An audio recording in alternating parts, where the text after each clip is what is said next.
Welcome everybody to We Geek Podcast. Today is March 7th, episode 133.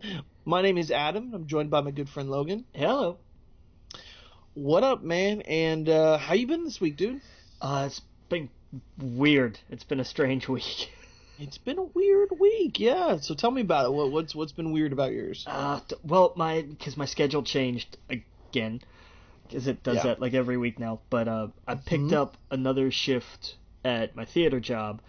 So I have the same. It's weird. Like, I started with 2 shifts there and 4 at my other job. And now I'm 2 shifts at my other job and 3 at my theater job. But my days off are not consecutive. So it's bizarre. I'm like Saturday and Tuesdays off. It's weird. Like, I'm just it's a schedule I'm just so not used to, and I'm just it's messing with my head. Yeah. Oh yeah. You're used to multiple days off, or in a row? Just in a row, at least. Right. Like, if it's either just one day off or it's like 2 back to back or something. And now I'm the idiot who answered the phone tonight. We record this on Tuesday, so I answered tonight, and they were like, "Hey, one of our drivers' car broke. Can you come in from 11 to 2? And I went, "Sure," because I could use the hours. So I get to go do that and then come home and change and go to my other job.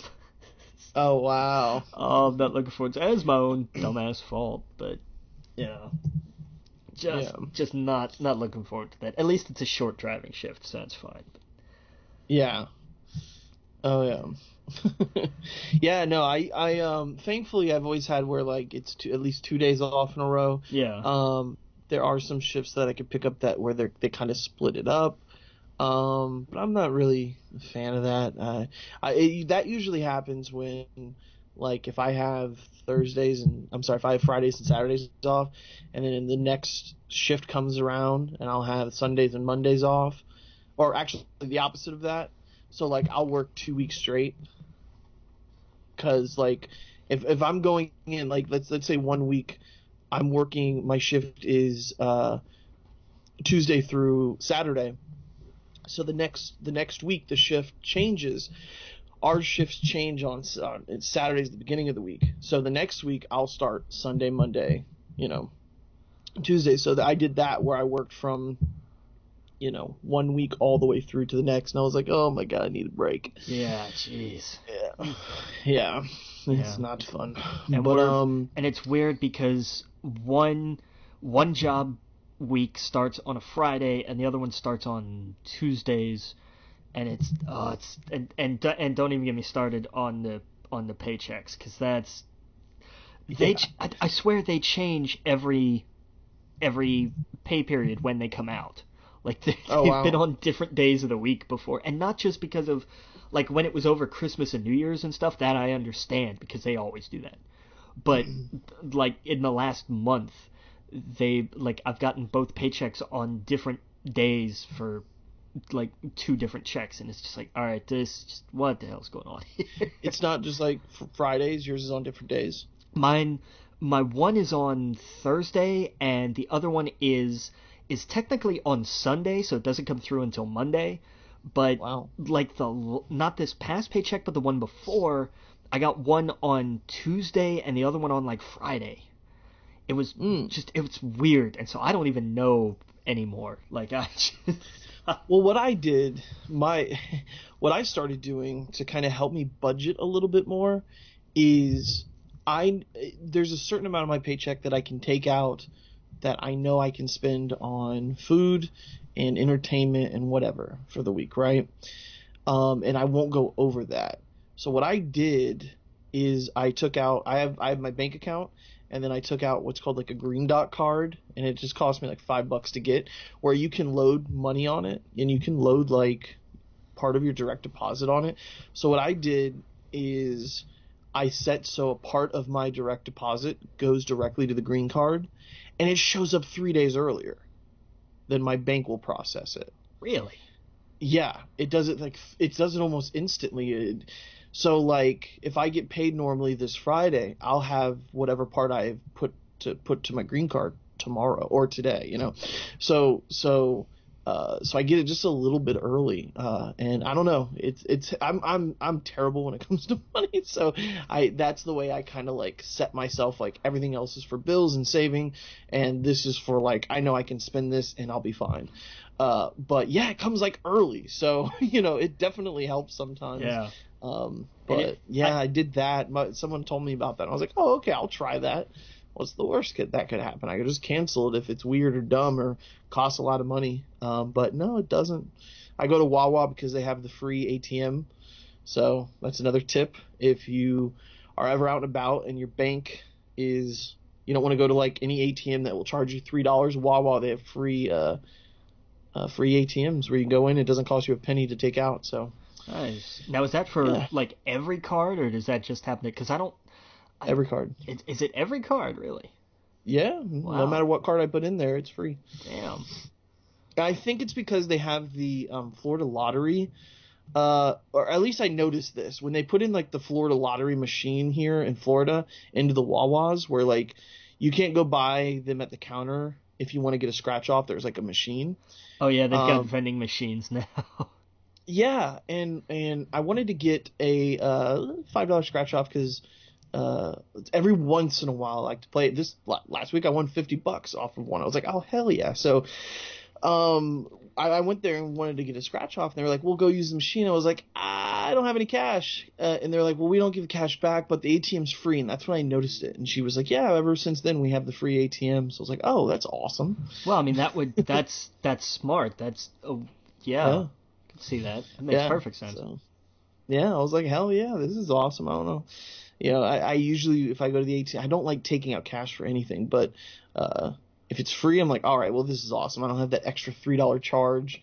I'm just such a cheapskate with that because, for example, there's a game I've been playing this week called Florence, and it's $2.99. So, like, the price of getting that I would have spent just pulling out money is ridiculous. Yeah. Which is a great game. I don't know if you have iOS, but I don't think it's on Android yet. I heard the guys at Kind of Funny talk about it when Austin Creed was on their show. Okay. And the game it's an iOS game, but don't let that turn you off. It's just so different. It's a game, and I don't want to spoil too much, but essentially you're playing. You're not playing. It's really hard to explain. It's a story, and you tap certain things on the screens for answers and whatnot, but I'm just doing such a disservice because the way the game flows, the way you go through her life, and it's the whole game is about a relationship, and it's I don't know, it's beautiful. Like the way you interact with it, like when she's walking down the street. I'll tell you one part. When walking down the street and you have to tap like and heart, like she's on Instagram or something, and the battery dies, and she's listening to music. She puts her phone away, and like the color kind of goes away from the scene you're looking at, and then you keep going forward, and you hear music, and you're tapping the music notes, and you're hearing the violin every time you tap the music note, and it gets closer and closer, and suddenly she's like almost in the air, and like it gets closer and closer, and she's hearing music that someone's playing in the park or something like that. But like little crazy things like that, just the way you interact with the game, I haven't seen before in a lot of these games. The way you put conversations together, it's almost like a puzzle piece, where at the beginning when you're talking to somebody, it's very hard.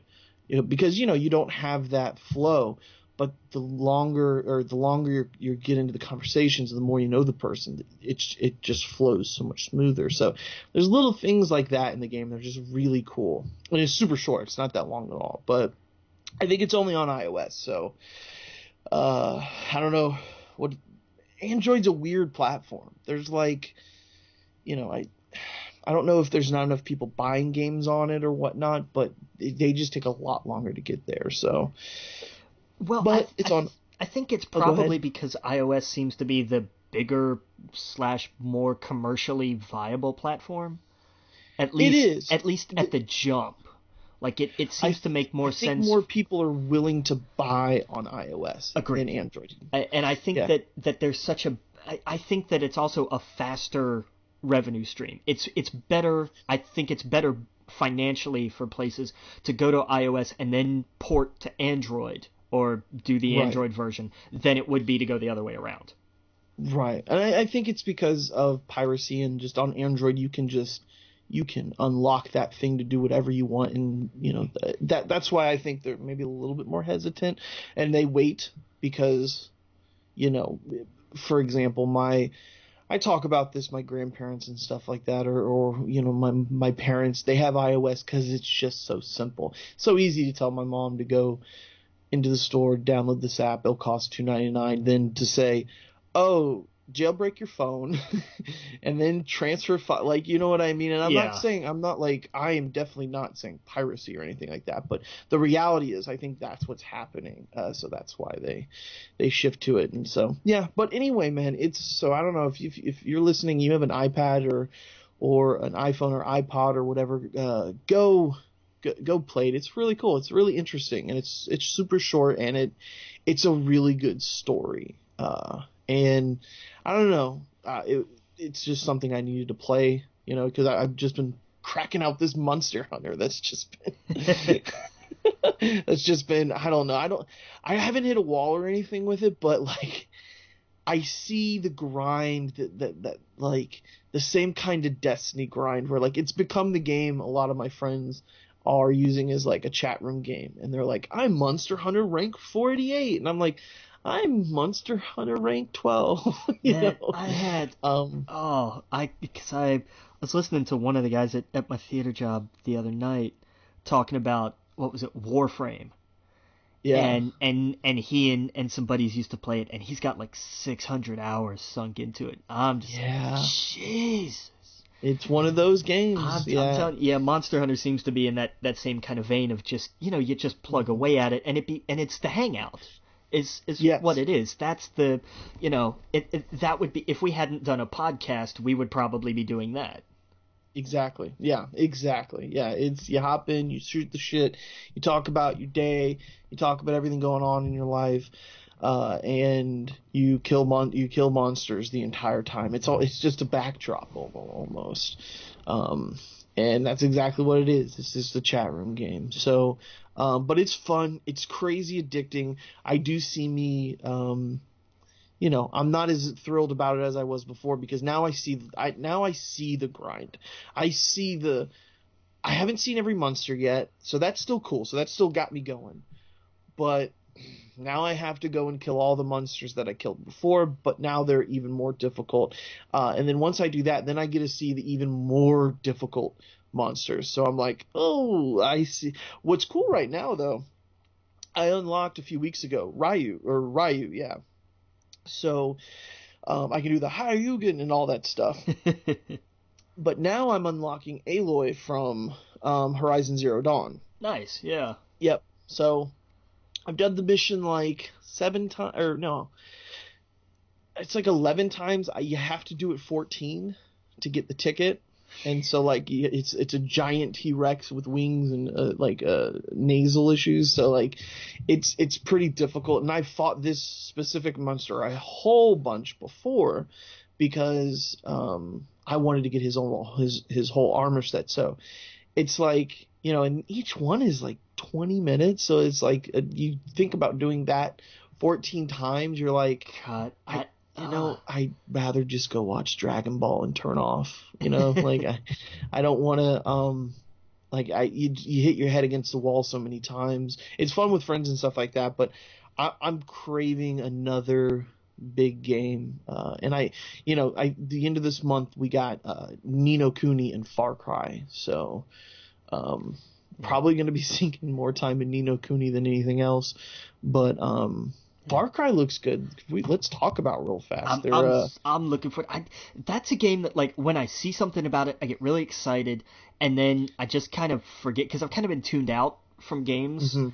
Because I've been hyper focused on movies for some strange reason. I can't figure out why, but but like, and then I keep seeing, oh yeah, that's like in a couple of weeks, like it's not that far away for Far Cry, and then I get Yeah. excited again because I'm like, oh yeah, this looks awesome, and because it looks like they finally they did something different, because 4 was not all that different from 3, really.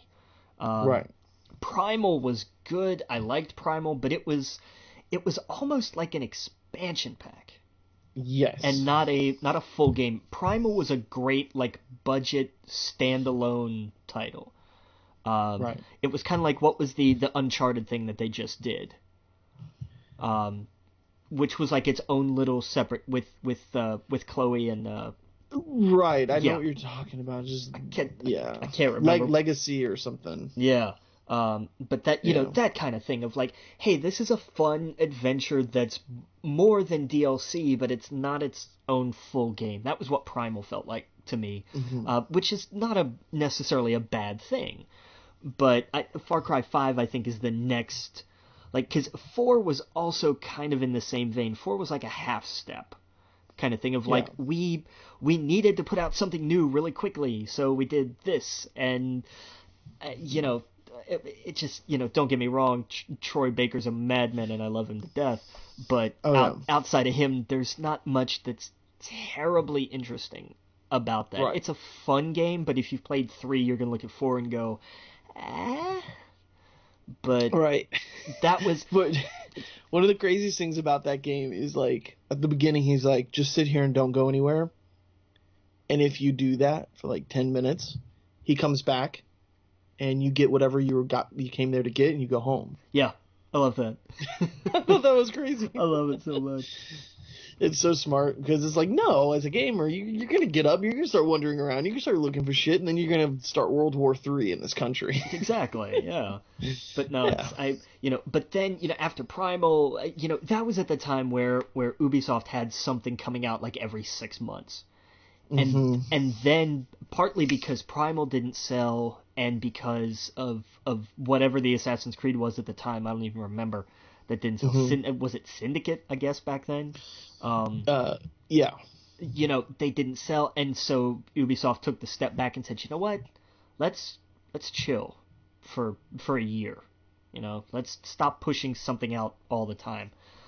Right. Let's not be the Disney of the video game industry. Let's have some time between things.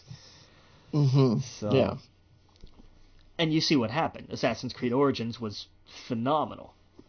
Oh yeah, people loved it. And People absolutely loved it. I'm hyped for Far Cry. I can't wait. It's gonna be good. Yeah, but before the show we kind of talked about one of their, because they have for their update, it's 4 different things. It's Far Cry 3 Classic Edition, so you're getting Far Cry 3 with it, which is the one, like probably the one that everyone's like, that's the one you got to play, right? Dead Living Zombies is one of the expansions. Hours of Darkness, which is in Vietnam, and Lost on Mars, which is an adventure on Mars. So I like how weird they're getting with the expansions. That's cool to me when it feels like a just completely different game, which was what it looks like. I mean, it literally looks like different games. And I think that's cool. It sounds like they're just kind of testing out things with that stuff. And the other one is the big one that people are talking about is the Far Cry Arcade, which is a multiplayer mode, and it's like a map editor where you can completely customize the map and create multiplayer modes for you and your friends to play, and for anyone else as well. So it's kind of like a Mario Maker type deal, but with like what all the tools they want to give you for the game. And I think we talked about it before. I think there's like other Ubisoft property stuff in there that you can play with. So that's going to be really cool. That's going to be awesome to sit and play with your friends and whatnot. So that's something I know me and a lot of the people I play with are going to get. So it was hard to decide because I want it on PC, but all my friends are on PlayStation. So Yeah, there you go. yeah. But yeah, man. So Well, I don't know. you gotta go with wherever you're gonna go with it, which is a really stupid phrase. So let me try that again. You've got to go where you're gonna have the most fun with it. Yeah, Far Cry's a funny thing because if it's PC and single player, almost definitely I would be doing it on PC because then there's no reason. I don't care if my phone. I don't care if it's connected to the PlayStation. If it's multiplayer, it depends. If it's like an MMO, of course I'm gonna play it on the PC. Anything like that, I'm gonna play on the PC. If it is a first-person shooter, depends on how many of my friends are getting it. If a bunch of my friends are getting on the PlayStation 4, that's where I'm getting it. If not, if they're like, who cares? I'm getting it on the PC. It's such a first world problem, but I think that's what Sony just did so well this generation is if you can get the people on there first and everyone's playing on it, that's usually going to shift people to this platform no matter what. Yeah. But yeah, man. So. But yeah, I haven't been really doing much else besides that. Just kind of started playing, started watching more of Dragon Ball because of Giant Bomb's Goku podcast or whatever, their Dragon Ball podcast. But that's it. Just been watching through that stuff. It's been fun. Yeah, I need to listen to that because I need to. All system Goku. Yeah, I need to check that out because I've been trying to find more funny stuff, and this just sounds like entertaining funny, not like joke funny, but like, oh my god, this is hilarious. Oh yeah, yeah. When Jeff. When we're introduced to Bulma's dad, he's like, Bulma's dad. Because it's funny because during the week, they'll post their notes on, because I think they recorded on like Saturday or Friday. Okay. And then it comes out on Monday. And they'll post their notes on Twitter from their iPhones. And it will just be like, Mr. Popo is still a problem, and like Bulma's dad is the best thing about this show and he talks about it on the podcast. He's like, he just comes up with a cigarette and he's like, yeah, Goku, I built this ship in under a few days that's gonna get you to Namek in 6 days. No big deal, but the problem is we can't leave yet because I can't figure out where to put these speakers. Like, and Jeff's like, I can relate so much to that. Yeah, that's true. That's very true. He's just like, I just love he's this chain smoking. He's like, back when you could smoke in cartoons. I'm glad. Okay, I'm glad they're watching Dragon Ball. And I'm not one of the people. Apparently, they get emails all the time. You're doing it wrong. You need to be watching God. Z. That's the proper way to do it. I'm afraid it's going to turn them off eventually, and I hate that. I hate that people are going to bug them so much, or they're just like, fuck it, we're just not going to do this anymore because you guys are being assholes. But I think the reason a lot of those people were sending in because the filler episodes are filled with that weird shit. You know what I mean? That is a good point, but at the same token, phrase it that way. Yeah. Just exactly. say, hey, if you guys really love this part of it, go back and check out some of the Z episodes that are quote unquote filler because they have a bunch of this kind of stuff in it. You might like some of them. Instead of fix your word. Yeah, I know. I'm yelling at the internet. Right. And they've talked about, they're like, look, that stuff might be cool, but, the fact that we're doing this to be, like, we don't even know if we're going through the whole series. I'm pretty sure they are. But, they were like, this was much shorter. This seemed better. We're going to do it this way. So it makes perfect sense because it flies. The Kai stuff, you're going from Raditz to Vegeta to Namek, and it all flows so well. Yeah. Much better than I remember, where it was like, God, we're like 6 episodes into the same fight, and it's definitely flowing a lot better. Well, because they cut through 2 Namek in what, like 15, 20 episodes, something like that. It's nuts. Yeah, 15 episodes. Yeah, they cut like 7 out from the beginning of the show. There's like the first 3 episodes, and then they cut like 7 episodes, and they do such a good job of, like, when there is a big edit, at the beginning of the episode, the voiceover will show clips from it, and it'll be like, while Gohan was training with Piccolo, we had the Z heroes go here, and it's like, that's all you needed to know, and it's so true. We didn't need 4 episodes of Gohan failing and getting, and then finally getting it. It's like, no, we get it. Gohan trained, and now he's much better, and they have a better relation. It makes sense. It makes total sense how they did it. Yeah, totally. And to the purist, that's the crazy thing. I want to search right now on Amazon. I went to look at Amazon, sold out completely. I don't know if their show has anything to do with it. No, it's been sold out for a while. No, I mean, for example, okay, so Dragon Ball Z season 1 through 9. I picked that up. That you could have picked up fine for weeks, right? Right. They dropped the price. And it was still, you could still buy it. Now, temporarily out of stock. And it's been like that since they've started the podcast, really. It's about a week after they started the podcast. Now, which one? Oh, yeah, shit, it's out of stock. Just Dragon Ball Z. Yeah. Now, Kai Season 1, let's see here. I don't think you can get either. The other seasons get. It's here. It's there? Yeah, $34.99. It's in stock. Okay, they put it back in stock. Okay, good. That was the one that was super hard to find. Yeah. I got it from like Fry's or whatever. So I'm a crazy person. I got both, but I just got in that mode. I was like, okay, I need to watch this, and I don't know. I'm glad I have it. It's fun. It's a great watch. I wish it was streaming somewhere. It's a shame it's not. But like you can pay for it. You know what I mean? Like, I wish you could get, like, Crunchyroll and see Kyle, just like you can see Z. Right, but, yeah. But anyway. Have you been watching anything recently? Not... Any new shows? I don't think so. And we're going to talk about Rebels later. Yeah, I'll talk a little bit about that. I know you haven't seen... How much of Rebels have you seen? The first 3 seasons? Yeah, I just haven't seen this season. Okay. There's only 14... It's technically 15 because the last one's a 2-parter. Well, the last one's a double-length episode. So right. it's technically 15 in terms of runtime, but it's only 14 episodes.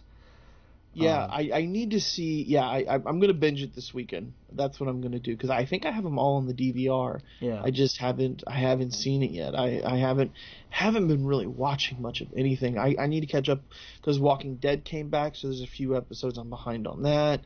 I want to watch this Altered Carbon show that everyone's raving about. I keep looking at that, and then I'm just like, I don't want some. They're like, and it's like, it's kind of Blade Runner-y in terms of just like being like dark, gritty kind of sci-fi, and I'm like, I'm just not in the mood for that. I'm just not. Yeah. I don't blame you. Taking nothing away from it. And Everything Sucks was another one that, like, I watched the first episode, and it's only like 20-some minutes. Like, they're network half-hour episodes. They're like 22, 25 minutes, whatever. So they're not long episodes. But I was just like, I'm excited for this. I want to see this. And I started watching it, and I was like, I will come back to this. It's not a knock on the quality or anything. I'm just like, I don't know what I want right now to be watching. I really don't. So I keep trying and checking out stuff, and I haven't. I'm trying to think of the last anything new that I watched, and nothing's coming to me. Like, I caught up, I finished. I did all of Rebels up until the finale, last Thursday, Friday, whatever it was, and then I got caught up on Supernatural because I've been behind this season, and I mean, I think that's it for TV. Like, I haven't. I'm so far. Like, I'm not gonna catch up on anything probably until it's over, and I don't mean for the season. I mean for the series. Yeah. Yeah, I'm behind with The Flash. I watched maybe an episode or two since it came back, but yeah, it's crazy. I don't know. I put my time into other things recently, so I don't know. There's not enough time in the day. I don't have enough. We need to add like a few extra days of the week so we can have it off. Be like that episode of Doug where he slowed the Earth down, created Fun Day. Well, it's like you want to get like in. Oh man, everything kind of goes back to Dragon Ball now. Oh, that was the other thing. It's funny how the Giant Bombs All Systems Goku podcast. The last 5-10 minutes just turned into wrestling because they were just arguing, and Jeff's like, "Don't! I'm this close to bringing the the giant power bomb cast back," and he's like, "Me and Jan are talking about it. If you don't got the time, we're about to do it because like for some reason they just start because they start saying like." Oh well, he's kind of the John Cena of Dragon Ball, or like, well, what is he? Who is he? Austin? They're talking about like Vegeta and stuff. So they get in this huge conversation about wrestling. And, I don't know. It was just hilarious. Oh man, but yeah. Anyway, so that's the thing is like, I'll just be sucked into watching this Dragon Ball stuff, and I won't watch anything else. Like I didn't have a desire to go, okay, let's go through the Flash, let's go. It's almost like these shows have kind of worn their welcome, I guess. I mean, I never thought I'd say that, but you get fatigued, man. The problem is there's so much stuff, and it is such a bizarre problem to have, to be like, all of this stuff is really good and you feel like you kind of have to watch it, and that by itself is kind of that's why like I stopped feeling bad about not being caught up on anything. Like, I'm a season behind at least on everything I watch. Like everything CW. Not Game of Thrones though. On The Walking Dead. Well, Game of Thrones is easy. They put out 5 episodes a year. Like right. I want more like that. I want more like Westworld. I'm thinking I'm gonna have to go back and watch like the last few episodes of Westworld because I saw the trailer finally, and I'm like, oh, I am so lost on where these characters are at and what they're doing. Well, I mean, there's. I was like, wait, oh yeah, did that happen? Oh yeah, that did happen. Wait, why are they there? Who's that? Like, it kind of caught me off guard. I'm like, wait a second, where did these characters end up at the end of the first season? Yeah. So, yeah. True. That's a trip of a show. Yeah. That's why I want to jump into Altered Carbon. But you're absolutely right. You got to be in the right mindset. We got Jessica Jones coming out this week. This Friday. So not Thursday. Thursday. That's true. You know what? Holy shit! I never finished. Did I finish The Defenders? I don't know. Like I wouldn't sweat it. Really? Yeah, I don't think it's going to be. I imagine this is going to be way more connected to season 1 than it is to the Defenders. Yeah. I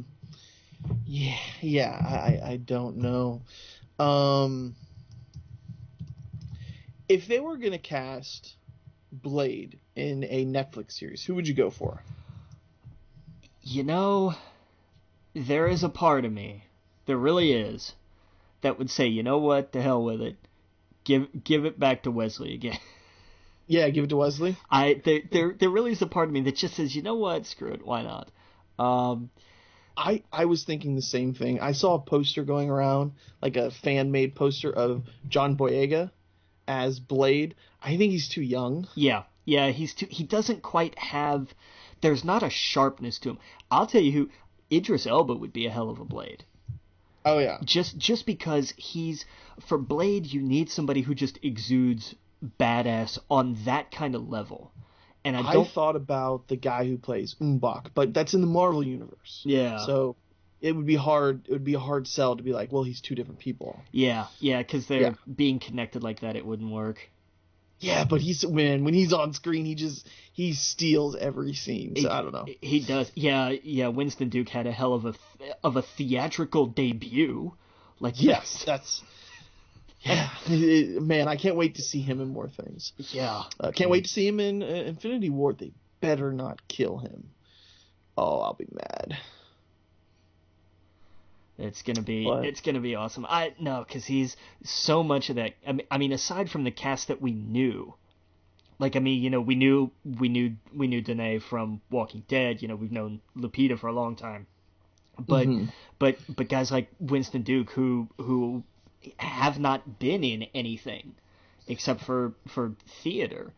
I think he's gonna be what I've seen from him from Black Panther. I think he's gonna be a fucking star. Yes, in future movies. He's got it, and you have, and it makes you wonder how many the opportunity didn't hurt either.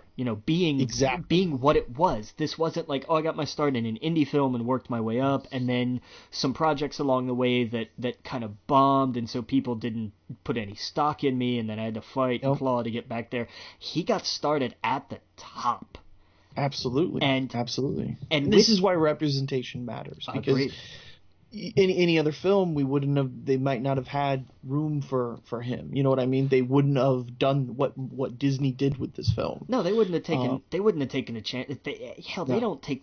have taken a chance on a white guy fresh out of the theater that nobody knows. Exactly. They certainly wouldn't have looked at anybody of color and taken that same shot. Exactly. So, yeah, if I hear this guy's in anything coming out, all right, I'm in. Because, man, he steals the show. Yeah. No, Definitely up there in one of my top Marvel characters. Because he's and again, so much about that movie. He just shoots straight. Like he's just there's a hard way to explain it. And the only thing I can, and I'm sorry guys, I'm gonna bring a lot of things to Dragon Ball every once in a while for the next few months. But he's such a Vegeta character, you know what I mean? And I love those characters in any form of fiction. Where I don't want to get too much spoiler territory about Black Panther, but just the how characters, you feel one way about them at first, and then by the end of it you're just like, oh my god. Same thing I could say about what's his name, the brother in Game of Thrones, Jamie, exactly. Yeah. Those kind of characters, those Vegeta kind of characters, where you just feel so one way about them at the beginning. But through character development, and it doesn't even have to be that long of character development, but it's I don't know. I love that kind of stuff, and I love that kind of character. But yeah, man, I can't wait to see what he can do. Yeah, it's gonna be. I'm excited for that, and it's gonna lead to more roles for him, and just I'm serious. Put him in. I'll tell you, you will get people to show up, no question. Absolutely. Oh yeah. All right, well, let's get into some of the news. We got some box office numbers up here. Yeah, much to nobody's surprise, Black Panther was #1 again this weekend. I saw it again. Yeah, my mom wanted to go, so. Yeah, I have to fix that same situation. My mom hasn't seen it yet either. I'm like, wait, we gotta go. But now with my schedule changing and everything, it throws that all out of whack. But yeah, she loved it. She's like, Captain America was my favorite Marvel character. I'm pretty sure Black Panther is now. And I was like, yes, that's awesome. Well, it's she loved the culture that it showed. She was at the end of it, she was just like, I just want to go to a place like Wakanda. Like that just looked like such an awesome, and it was her way of saying the world building in this movie was just fantastic. Exactly. Because the scene where with the waterfall and all of them doing the traditional stuff for that culture where they're singing and everything, like she ate all of that. She loved every part of that, and it just, oh man, it's so rare to find in movies these days. Very true. Very true. Yeah, and so she absolutely loved it. Sorry. No, but it hung in there at #1. It made more than I expected it would this far in, though. It made 66 million and change. I was thinking closer to maybe 55, but it continues to overperform my lowball estimates, which I'm thrilled by. I'm ecstatic. Right. And it's only a 40% drop from last week, which is not terrible. Right.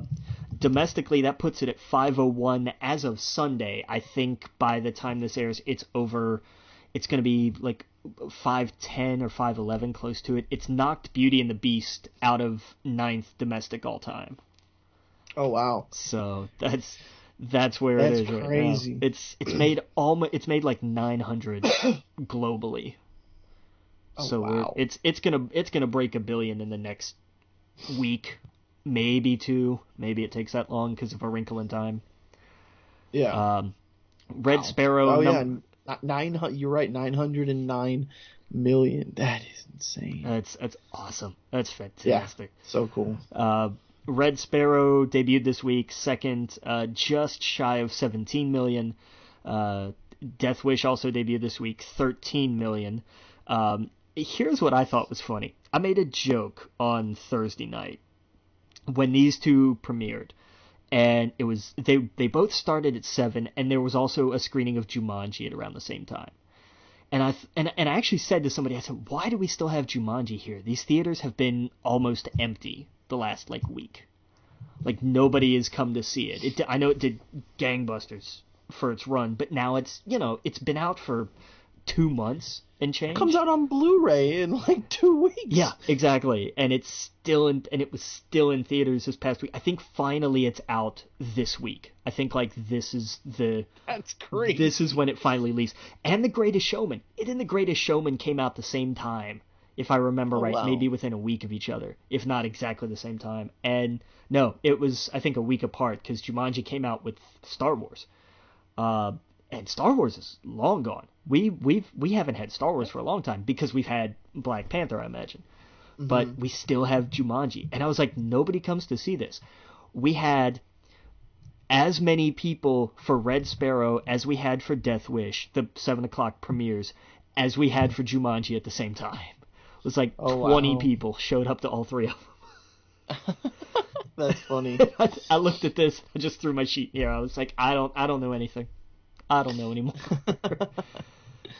Yeah, but that's I just pre-ordered my Star Wars: The Last Jedi 4K Ultra Blu-ray Steelbook blah blah blah from Best Buy. It's what, like, is it 30 or 35? $34.99. Yeah, that's not terrible. And there's I figured I'm future-proof myself. Yeah, that'll do it. Yeah. Yeah, it's not that bad. I'm not doing that obviously for every movie, but no, but there are some you just have to. This is one where they know it. They absolutely know it. Like nobody, like that, and Black Panther is going to be another one. Avengers, when it comes out, is going to be another one. Like the big movies. I think I'm going to start doing that. I have to set rules for myself. Star Wars movies. I'm probably going to do it moving forward with the Marvel movies. And the Pixar movies, because those movies look great in like the high definition. I will bet, yeah. Yeah, and the Steelbook for Coco is it's a work of art. I would expect nothing less. I really would. Yeah, it really is. That whole movie is, jeez. Oh yeah, I don't think I mentioned on here. I saw the first part of it. I had to go for emergency reasons, but I was only able to see like a little over the first half. Loved it. Actually going to finish that tonight once we get off recording, so I'll be able to talk about it next week. I love it so far. The beginning of it, it reminded me of my grandma. Like not his grandma, but like his great grandma Coco. I don't know. So, but anyway, it's a good movie. So far. Who knows? Maybe at the very end it could get very terrible, and they say really terrible. No, I'm just kidding. Of course, it's probably going to be the rest is good. Wouldn't that be weird? Like you see a movie and the whole beginning of it, you're like, "This is awesome," and you're like, "All right, I gotta pause this and do something," and then you come back, and then they just say like some crazy shit at the very end, and everything falls apart. That'd be terrible. But I don't think it's going to do that. But man, the visuals in that, the colors, the way they pop. Oh, it's like they were like, hey, and I'm not watching it on an OLED screen, which I wish I had enough money for that, but I can't even imagine what it looks like on those kind of television screens with the way the lights pop and stuff. Oh, it's beautiful. Anyway, sorry about that. Yeah, it's a phenomenal movie. The artwork, the detail and I mean, I know they've documented it before, just how much work it took, but it's breathtaking to think about how much work goes into it. I mean, I have, putting artistic talent aside, because I don't have any, I've dabbled in like the tutorials for like After Effects and stuff, and I know if I got really, really good at this, I would not even remotely hold a candle to the work that they have to do. It takes it takes just an absolute army to get these things done, and it's insane. And I tip my hat to the pipeline people who work and make sure the networks stay up and everything's running smooth, because God, if one system in those offices crashes, then good night. Yeah, no, absolutely. Man, it's the little things in those movies, the way the candles look, and the way the light burns on the candles, and the way the water looks in the movie. You're like, there's a part where you like step back and you're like, oh, did they actually use like real candles or real water in this scene? but no, the whole thing's animated, and it just blows my mind. They had, I'll never forget when I was at Full Sail, they had some people from Frozen come in and talk to us about it.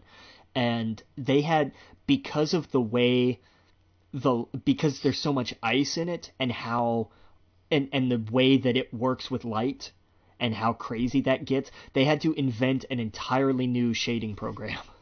That's crazy. Because of that. Like, that's the kind of stuff that you don't really think about, and it's just, it's insane the amount of work that goes into it.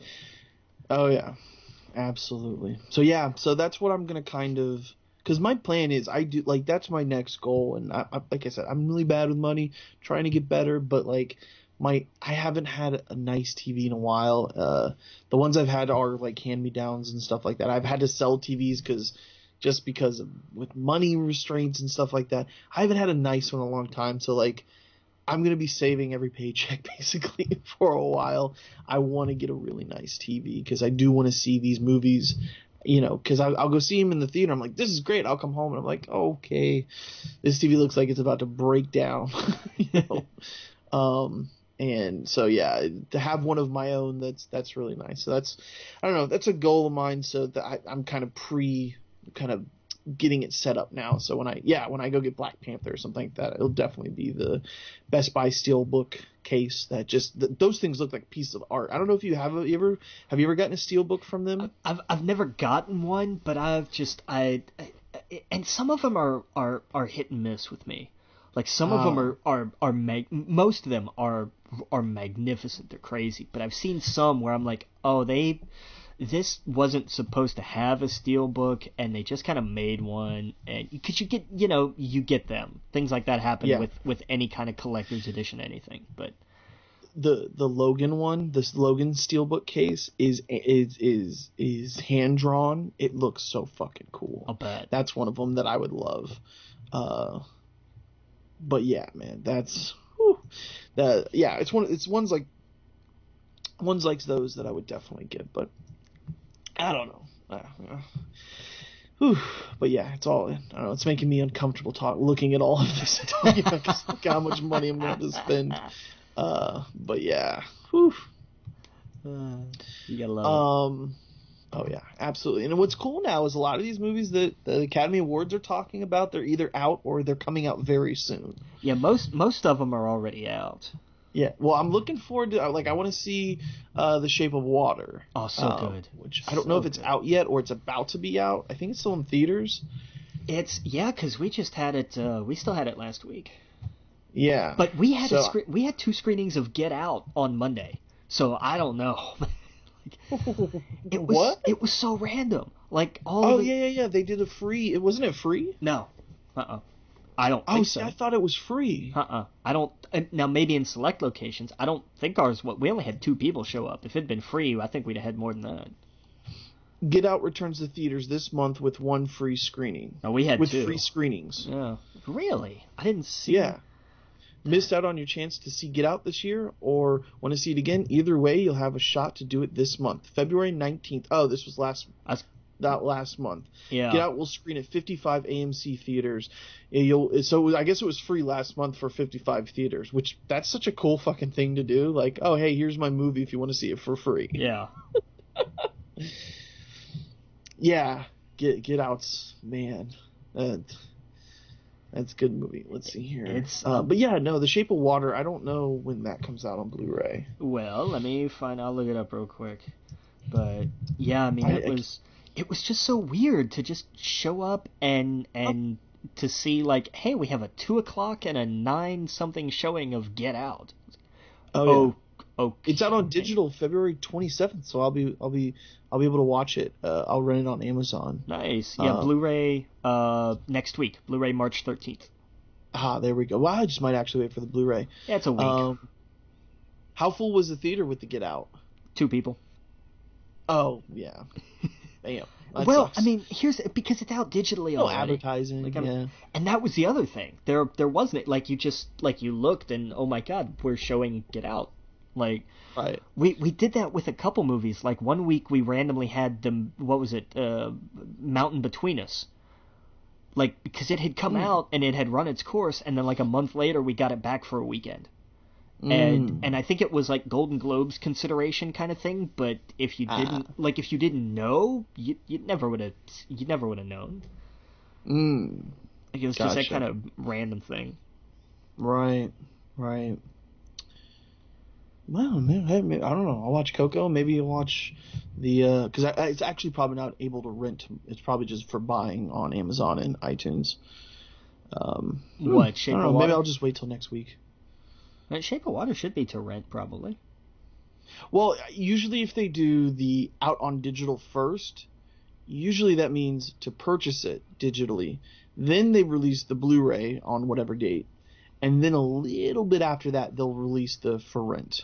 Because they want you to buy it first. Really? I mean, it makes sense, but I didn't know usually that. how, yeah. So like with Amazon and stuff, or with PlayStation or Amazon, that's usually how it goes. I could be wrong. But yeah, usually at first they want you to buy it. And then a little bit after that, it's like, okay, now it's here to rent. Yeah, it looks like that's what they're doing, because it's just buy on Amazon, it looks like. Right. So yeah. So who knows? Maybe when it comes out on Blu-ray, you might be able to rent it. But I'm pretty sure they wait a few weeks because they'll get the people like me that are a little bit like, I don't want to wait. Oh, might as well spend the $14 or whatever, and get it digitally. Like I want to see The Darkest Hour. That's there for, So I don't know. There's a lot I want to see. Man, the Oscars does such a good job selling me on a movie. Way more than any of their trailers do. I'll tell you what, man, you are not wrong. Watching the Oscars this year, the thing that blew me away was all the different video packages for everything were tremendous. Oh yeah. They were masterpieces. Oh yeah. Well, what they do is they, when it's like best actress, best supporting actress, best actor, best supporting actor, best cinematography, whatever, they show you clips where it's like, this is why we're choosing them as a nominee. Look at this performance they do. And they don't show that in the trailer. They don't show that maybe a minute clip of those characters, and it's like, oh shit, I don't even know what this movie's about, but that scene alone just got my arm, the hairs on my arm standing up. Yeah. Like Lady Bird just jumps out of the car. I'm like, I gotta see. I need to know what this is. Right? Like that sells you on a movie. If you look at that and you think, okay, here's a mother and a daughter arguing, and they're arguing about whatever it is they're arguing about. And oh my God, she jumped out of the car. Yeah, it's funny because we've all kind of had that thought, like, I just want to jump out of the car right now. Like, I could totally just do that. No one ever really does, obviously. Maybe some people, but to see that in a movie, that was just such a cool scene because I was like, oh my God, she did it. She just jumped out of the car. And the you're absolutely right. I would love to have that job if I knew how to do it. But like the way they edit all of that together, it's so beautiful. You're absolutely right. Yeah, and because I loved what they did for like each of the categories. Before, like the little package before, when they're like, oh, and this is the category we're gonna do, was all different clips from past Academy Award winners, and I was like, that's awesome. Yes. Oh yeah. I want to go on YouTube to see if there's like a clip, all those clips to find. That would be really cool. Yeah. God. Oh, don't give me homework because I'll do it. Have you seen the one that Kevin Smith did years ago? It was a trailer to Clerks 2.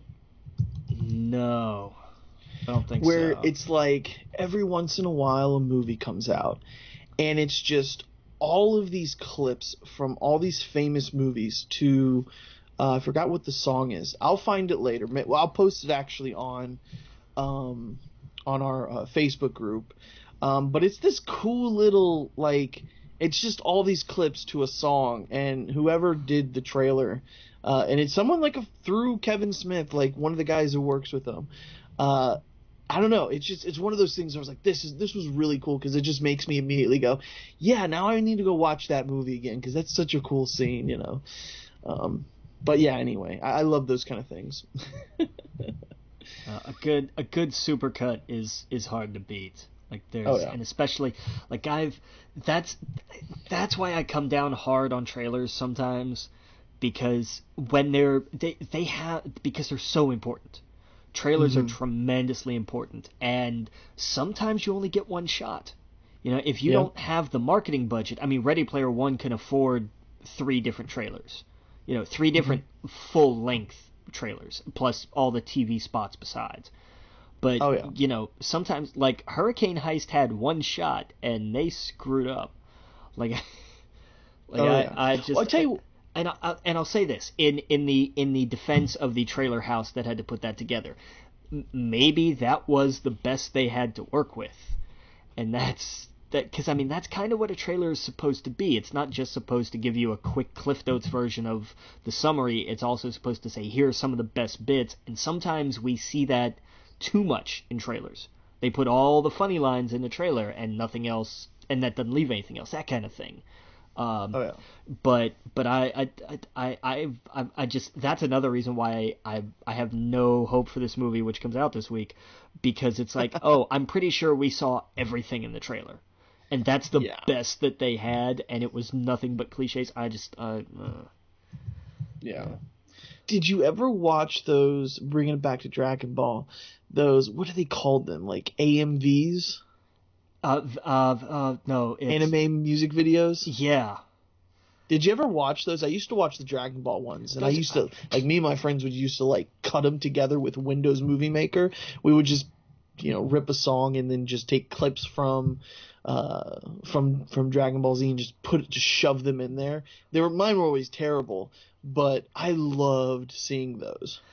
I mean, they're good when they're done right, but Oh yeah, sometimes yeah, yeah. the part of that's it's what makes editing really hard, is that sometimes you have to know what to get rid of, and Right. sometimes that may mean getting rid of something you really really like. Yeah. Well, the cream always rises. True. So that's why I always, you would go through a bunch, and the ones that were super popular. I mean, this was back when the only way you could watch them was to torrent them, almost, because there was no YouTube. Yeah, not really. There was, I mean, Yeah. what you might find something like that on. That's God, how people shared them, right? Like there was Newgrounds, that's and what I was trying to think of, was Newgrounds. Yeah, God. yeah, but even some things like that, some of them you couldn't put on there because of copyright, Yeah. laws and stuff. So there was, like, I think I went on like LimeWire, and I was like Dragon Ball Z AMV, and like the most popular ones were the ones that were right up at top, and I was like, all right, let's check these out. Always a Linkin Park song. Yeah, yeah. And it went so beautifully together. Do yourself a favor. If you're playing Dragon Ball Fighters, put on some Linkin Park Hybrid Theory, crank it up, and then just play that game, because it's just, oh man, it fits right in with it. I see. I always remember more to stuff off of Meteora. Yeah. Well, which one was? Because that was their second. Because Meteora was their second one. That was where you got. That was where you got to Somewhere I Belong and all those. Okay. And yeah, I mean, because I mean, Hybrid Theory was good though. But I mean, and I lost them after what was it? Reanimation, was that it? The one where they did yeah, like yeah. the remixes and stuff. And then ever since, like they got way more pop after that. And I just Yeah. It was the one step closer. In the end, like, yeah. Well, because I mean, that was the one that was always Vegeta. yeah, because you could not get away from that song either. Yeah. Oh, well, yeah.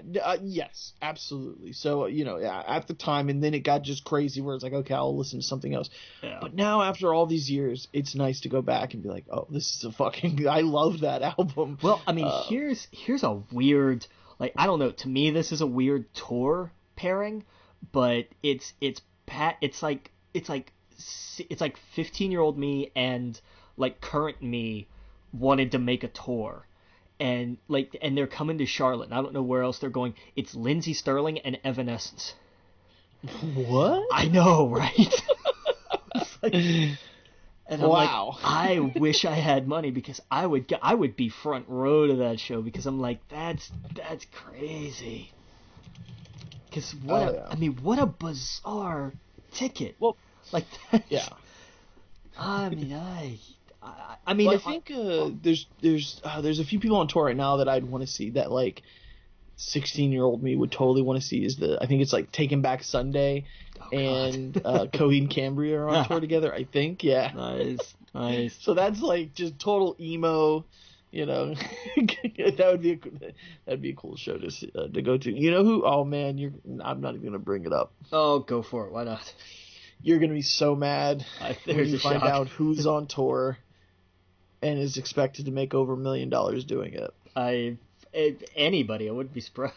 Cash Me Outside, girl. Yeah, well, if they actually go through the tour dates, they've canceled a lot of them. Oh, they did? Because according to her manager, and this was a while back, so I don't know if this has changed recently, but like, oh yeah, they had booked a tour and everything, and then they had to cancel some of the dates to be rescheduled because, and this is a modified quote, the demand was so high they were moving it to different arenas. Oh, wow. So, which really just means nobody's gonna go see that damn tour. No, it's going to be in Orlando. I don't know who the hell is going to see it. God, because it's like half an hour of her lip syncing to rap and like it's nonsense. Even for this level of celebrity, it's just ridiculous. Well, the thing is, it's very made in a studio. Like I saw somewhere that like half of everything she makes goes directly to the studio because it's very much a produced generic product where they were kind of like, hey, this girl's getting a ton of attention and she's got like a bazillion followers on Instagram and whatever, and you know, we could put her in front of this microphone and have her say these things and we could do everything in the background because that's how a lot of rap is these days. And I'm not even hating on it. Like, a lot of people hate on new rap, and I'm not one to do that because music's always evolving. It's always changing. Sometimes it's more about the beat than it is about the lyrics, you know? What's the saying? You listen to the beat of the song when you're in a good mood and a happy mood, and you listen to the lyrics of a song when you're depressed. Yeah. That's kind of how people that's how I heard of it. So, like, I think, you know, rap is going through like I don't want to compare it to punk rock because it's not, but it's very much a fuck how you used to be doing it kind of mentality. And it might be terrible for a lot of people, but there's a lot of young kids who are just like, yes, this is great because it's a great beat and blah, blah, blah, blah. It was kind of the perfect storm for her because they were able to fit and shoehorn her in that because she doesn't have to have a lot of talent to have a good beat and to have lyrics that sound halfway, you know, there's an audience for that is all I'm saying, I guess. Yeah, I guess. And it's very manufactured. That's why I don't want to compare it to punk rock because punk rock is kind of the opposite of that. Right. If that makes sense. But I get what you're saying. It is in its own, it's a bizarre kind of counter rebellion. It's like the studio. It's like instead of when it was punk rock, when the artists were taking control, it's almost the reverse, and now the studio is taking control. Exactly. Which is disgusting and deplorable and punk rock forever. It is. But you know, these kids, they're eating it up, especially because a lot of these artists are young, and of course, man, when you see those paychecks, you know, it's rare and far and in between now that we get someone like Kendrick Lamar, that spends time with their lyrics, and you know, it means something. His whole album, you listen from the beginning to end, it tells a story, and so like, yeah, you're not gonna get that with whoever she is, the Cash Me Outside girl. So like, no, I don't want to hate on it. Whatever, that's for some people. It's not me, and I can't hate on her grind. Whatever she's doing to make money, that's fine.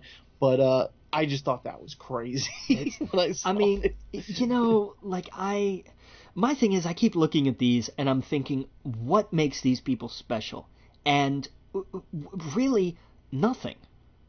It's a mixture of 12 different quirks of fate that put them in that place saying that thing at that time, and it's all short term, and I take a bizarre and perverse pleasure from that, knowing that in 5 years, unless she changes her branding, she's gonna wind up working the drive-through at insert local fast food place here. Like they're just maybe I don't want to root against her. I guess I agree with you. I think that I think she's too young. Like she doesn't hopefully when she matures she will like most people will change and go, oh man, how fucking dumb did I sound. I hope a lot of people, because think about it, back when we were that age, everything we said and we did was not recorded. True. You know, all of our thoughts and opinions and how obviously she's different because she's just on a total different like disrespect level to everyone around her. Neither one of us were like that.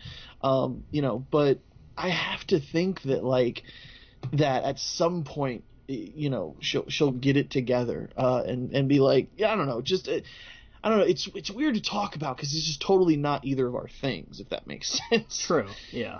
So I don't know, you know, I'm not, I don't know, I'm not, what do you call it? I'm not like a hip hop head. I'm not like on the, you know, I don't know all these new artists and stuff like that. I'm just like but I hear it, like when I hear Migos, I'm like, okay, it's a good beat. I heard him on Atlanta. Like, I dig it. It's kind of like, you know, just because I enjoy something with good lyrics or whatever does not mean I don't have to enjoy something that's just purely a beat and has dumb lyrics, if that makes sense. Like, I can enjoy Burger King just as much as I can enjoy Ruth Chris. So, like, it's and so that's why I'm not quick to jump on someone like that. But man, you're absolutely right. It was just a perfect storm of like her getting to that show and her taking that meme and running with it and staying relevant and staying in the news and getting followers and getting social media and then jumping on that opportunity. Branding, man. It's branding and managers who want you to make money because that means they make money. Like that's right. And it was salacious and, you know, yeah. That's, you know, whatever is out of control and wild and whatever, that's going to grab people's attention more than somebody doing something good. So now, it's the crazy thing. That's what the Dr. Phil show is going to be known for forever now, is creating something like that. Yeah. Well, how did we even get on this topic? I don't know. But funny the directions we go. But I can get us back on topic because Dr. Phil is a product of Oprah, who's starring in A Wrinkle in Time that comes out this week. There you go, nailed it. Transitions. Yeah. But I don't know. I still have no interest in that movie. I know I'm gonna see it, but I think, and here I'm gonna throw this out here. Here's what I predict. I think that because I was worried that it was actually going to get buried because Black Panther was going to still be going. Especially once I saw how much money Black Panther made, I was like, oh, this is just going to roll right over A Wrinkle in Time. I think instead that A Wrinkle in Time being about a young female protagonist of color is going to catch the wave from that. I actually think this helps it, and it's going to make more money than I thought originally. Well, I hope. Here's my thing. I just want it to be good. Because right. This is a thing where I was like, I'll read the book, and I've tried to read that book so damn many times, and it doesn't make any sense at the beginning. It makes because it's so full of jargon, and I just cannot get through it. Yeah, it's the setting that just completely, I'm like pass on it, just because it just, I don't know, it looks like every like 12-year-old book of fantasy, if that makes sense. And I don't want to. I know that sounds bad, but I'm not trying to make it sound bad. No, but it's it's not that sweet spot for me where, like, I love a good book made into a movie, but it's weird. Like, it's weird to say that because things like Jumanji was made for that kind of age bracket too, but that just seemed more interesting to me. I don't know. I don't know. It's got some great talent in it. Yeah, that's the one thing that kind of sticks out to me. I'm like, this talent is awesome. But yeah, it's just, I don't know. I hope it does well. Yeah, we'll see. I don't know. It may. I hesitate to even say if it's going to be number one this weekend. You'd think it'd be a slam dunk because it's Disney, but they haven't all been winners. Pete's Dragon and the BFG were not tremendous. So I want this. Go for it. See the trailer for Christopher Robin? Yes, I did. Oh my goodness. What did you think? What did you feel watching that trailer? Tell me what you felt. There's something about Winnie Pooh that always, I don't know. I don't know the right words. It's heartfelt. When when I read a quote, because I always see the quotes on Facebook and stuff like that, and I always read it in his voice. Yeah. And they're always heartfelt. It's kind of like almost like Yoda in a way. When you read Yoda, it's very heartfelt. It's very wise. I get the same feeling when I see Winnie the Pooh or I hear Winnie the Pooh. There was just something so charming about that trailer that really made me think, oh my God, I got to see this movie and it's going to put me in a good mood. I don't know. That's what I got from it. And it's Ewan McGregor. Like, he's literally Obi-Wan. So, I mean, you got me. You got me with Winnie the Pooh. You got me with Obi-Wan. What about you? For most of the trailer, I was like, okay, fine, I can see the Disney in this movie and everything. And then they showed Pooh, and I thought, oh, look at him, he's adorable. And then, when Ewan has the perfect response, and I thought the same thing before he said it. He says, I've cracked. I thought, yeah, right. He's gone mad. He's completely having a breakdown. And it's Ted for mature adults. Yeah, because the great thing was when Pooh reaches out and he says no cracks, or I don't see any cracks, just some wrinkles, and it's so adorably delivered, and it sounds saying that makes it sound kind of cutesy, but it's not. There's a sincerity to it, and it's pure, and I really loved it, and I am genuinely excited for this movie now just from that trailer, because it's just so, there's an innocence to it. That's the damn word. That's what I mean, for. And I guess I shouldn't have said mature adult, but you know what I mean. Like it's not like a raunchy movie. It's like a Ted for a mature movie, if that makes sense. Right, not mature like for mature audiences immature, only, but for like actual people who have matured. Like exactly. Yeah. Yes. That's what it felt like, and you're absolutely right. It was adorable. And oh man, that's gonna be good. When we talked about this a while ago, I was like, how are they gonna do a Winnie the Pooh movie? Now we know. Well, live action. Now it makes sense. Now we're gonna see how Detective Pikachu's gonna look. Oh god. Or Sonic. What? It's gonna be weird. We're going to have one of these kind of movies every year, it seems. At least. Oh, oy vey. Oy vey. Well, Paddington was a mix. Peter Rabbit was a mix. I heard people loved Paddington.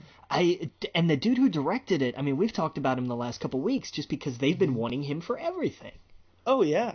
I've heard people legit, like, you're fucking sleeping on Paddington. That movie is movie of the year. Like, I've heard people, like that I love their opinion. They loved that movie. And I was like, what? They're like, it's a movie we knew you would never see, but if you go see it, you'll like it. And I was like, I got to see this Paddington movie. Yeah. Yeah. Those are the movies I usually just kind of turn my nose up to because I'm like, it's not for me. But I'm an idiot. I like being proven, that I'm an idiot. Go see those movies and they're good. Yeah. And I mean, I thought the same thing with Peter Rabbit. I still haven't seen it, but I actually might because I've yet to see anybody leave the theater who wasn't smiling. Oh, that's awesome. And one way or another, whether they're smiling, I always I hope that they're smiling for the movie. Maybe their buddy said something stupid on the way down the stairs. Who knows? But I've never seen anybody not smiling leave the theater. I thought, you know what? Sure, what the hell? Why not? Yeah. Well, now we got Movie Pass. We can do that. Just remember Movie Pass is watching you. That's fine. Here's whatever. Here's my thing. That's how they make their money.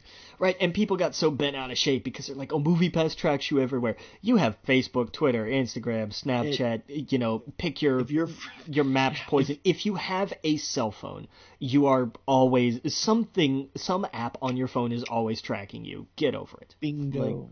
Yep.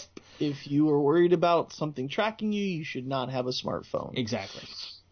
You know, Um, not to sound like an anti-conspiracy theorist, but like just it's a well, fact. Get over it. Either that or Well, go that's off the the thing. grid. Like, if Like, you're just truly, if that is a big concern for you and privacy is a big issue for people, then just don't get that kind of phone. You won't have an issue. It should not, it should be no surprise to anyone that Facebook does this, Twitter, Instagram, all of that. It's just like the other ones. All of that is probably in the small print that no one reads when you download the app. yeah, But yeah, so I completely agree. yeah. Um, I wonder if it tracks you if you're. Well, no, it probably does. I was gonna say I wonder if it tracks you if the app is completely closed out before and after. But it might take wherever you're at because if your GPS is on, it might take that. Yeah. I don't know. But I don't know. I guess they want to see what you're eating or what you're doing or whatever. Well, But the idea that they have put out there is so that it can help with so it can be almost like a guide between right, like, oh, from here to the theater, here are the restaurants along the way and that kind of thing. Like, right. Yeah, I mean, yeah, the price you pay to go see all these movies a month. yeah, pretty much. And I go so many places. It's like, well, they have your home address. I'm a voter in North Carolina. Like, all that stuff is public Yeah, record. Like, yeah. Oh yeah. this is not a shock And to man, anybody. we're getting into movie pass season. We got a lot of things coming out. We got God, uh, say a prayer for me for the next 4 months. Like, oh man, you uh, picked a great time yeah, right. to No work in a shit. movie theater. Every Yeah, because every week or other week, and I want to say something to Disney, because I know they're listening. oh, Yeah, right. Don't joke. Don't joke. It's not even funny. I want to say this. With everything that's being moved up and shuffled and kicked around, push Solo a week.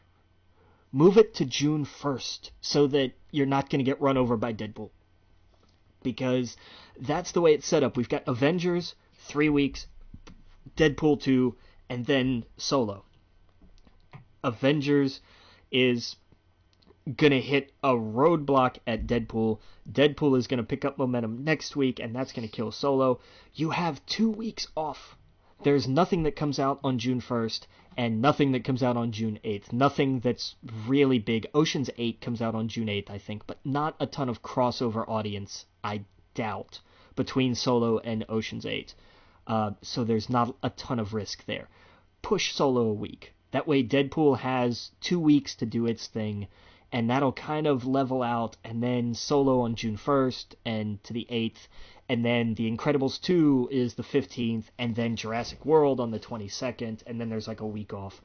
So push it a week. Do something sensible. We're shuffling things around. We've seen that a month out, people are still moving things around, or 2 months out, whatever. People are still willing to move stuff around. So make that call. Bump it 1 week. All I'm asking, for your own sake, bump it a week. yeah, yeah. No, that makes sense. But I don't know. That's just my idea. Anyway, they're gonna wind up. Disney is slowly gonna wind up eating itself because it's gonna put out so many movies that it's gonna be its own competition, and that's gonna be a bad thing. Yeah, like stop putting them all out at one time. Solo should be in the wintertime. I don't understand why they didn't just do that to begin with. I agree with that because it's just Christmas and Star Wars. Yeah, Like even with Rogue One, like I wanna put on my PJs. I wanna get all nice and cozy. Read a Star Wars book.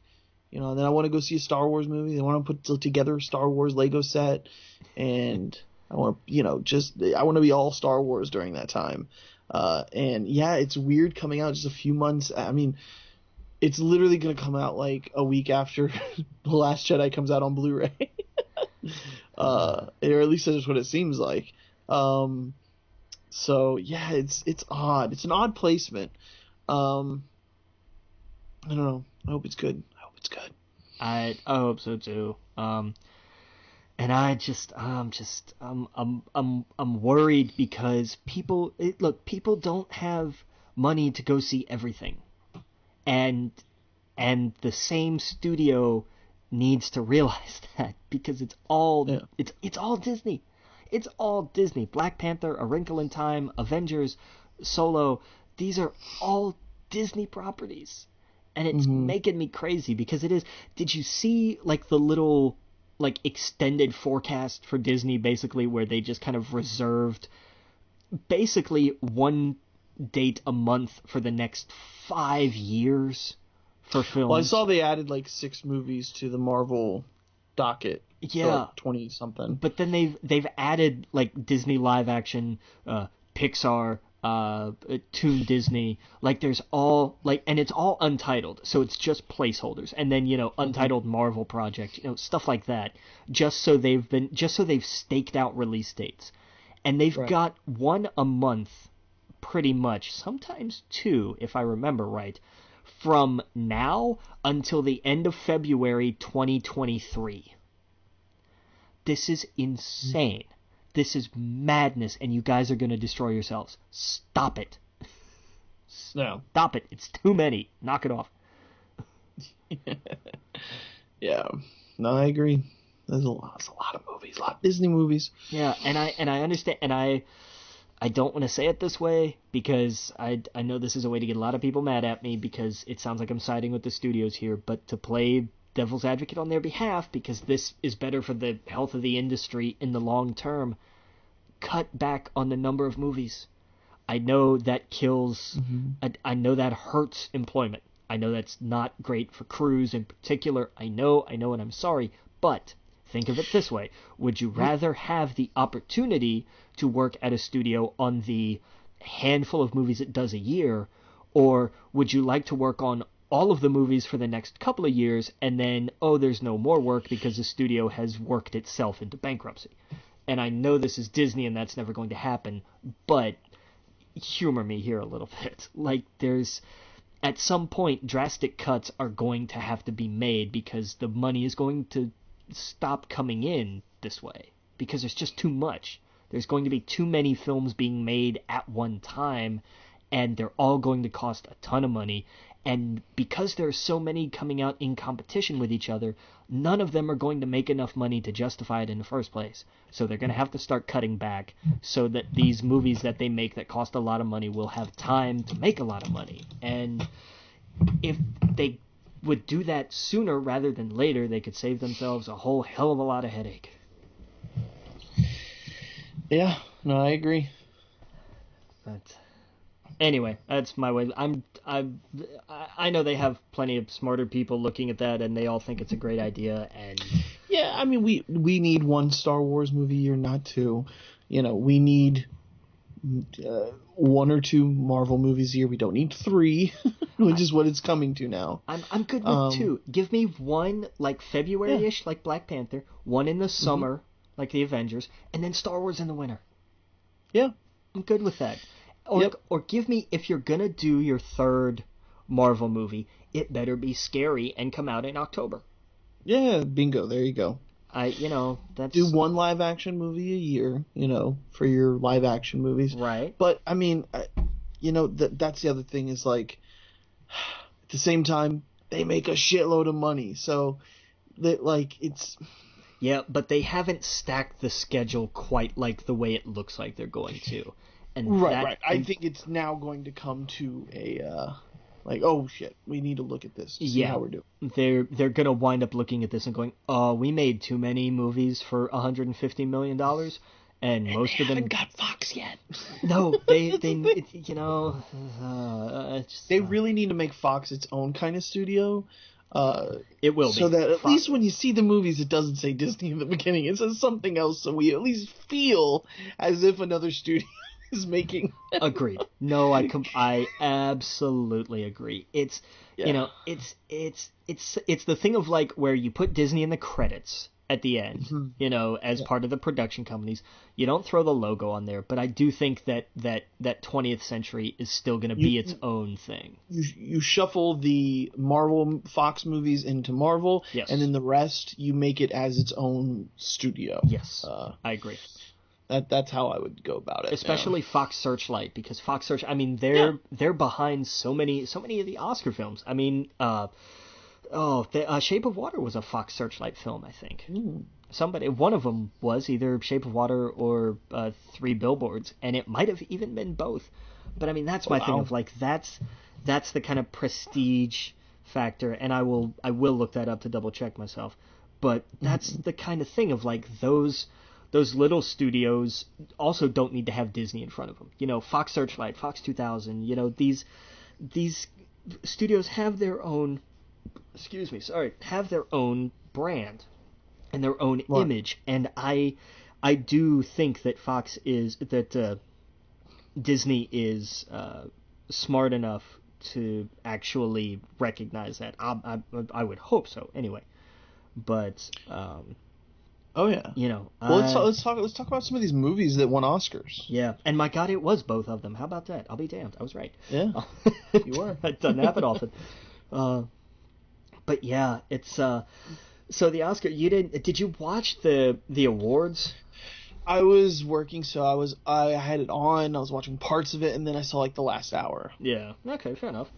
It was a good ceremony overall. There were a couple of the going across to the theater bit was pointless and it just took up time. Like it was an interesting idea that didn't work really. I want a hot dog cannon. Yes. Here's the thing. Oh my God. The first time they walked in there and Kimmel talked about how much it smelled like pot, my first thought was, could you imagine you're sitting in a movie theater watching a movie as potentially trippy as A Wrinkle in Time, so that's why you got lit before you came in, and then you look down and there's the Lone Ranger with a hot dog cannon. You're gonna lose your mind. And Mark Hamill's giving you ever-loving gobstoppers. And here comes Guillermo del Toro with a giant sub. No one would believe you if it was not recorded. No one would say. And then Wonder Woman was handing out boxes of sweet tarts. Like nobody would. Absolutely nobody would. I did like so many selfies. But I mean, it was a neat idea, and it was a fun idea, but it was a great idea for like a Jimmy Kimmel skit, for like a late night skit. It took up so much time from the actual Oscars, and I know that's kind of nitpicky and pedantic, but I just, that's really. I saw Mark Hamill introduce himself to Gal Gadot, so that was kind of cool. Yeah, but yeah, that was fun. But just other than that, like I really loved the ceremony. It was fun. It was funny. Maya Rudolph and was it Tiffany Haddish had just destroyed. They were magnificent. I want them to headline everything. Yeah, they were magnificent. For the actual awards, I did not see this sudden surge, pun mildly intended, in The Shape of Water.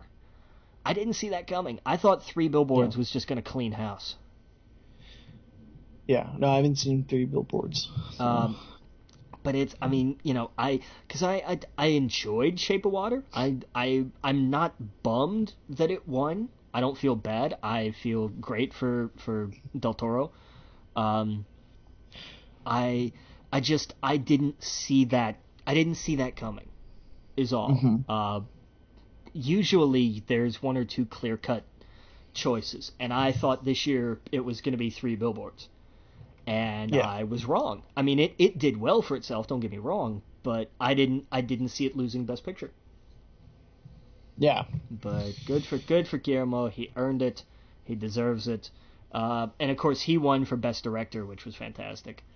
He and Inarritu and I can't remember the other guy's name.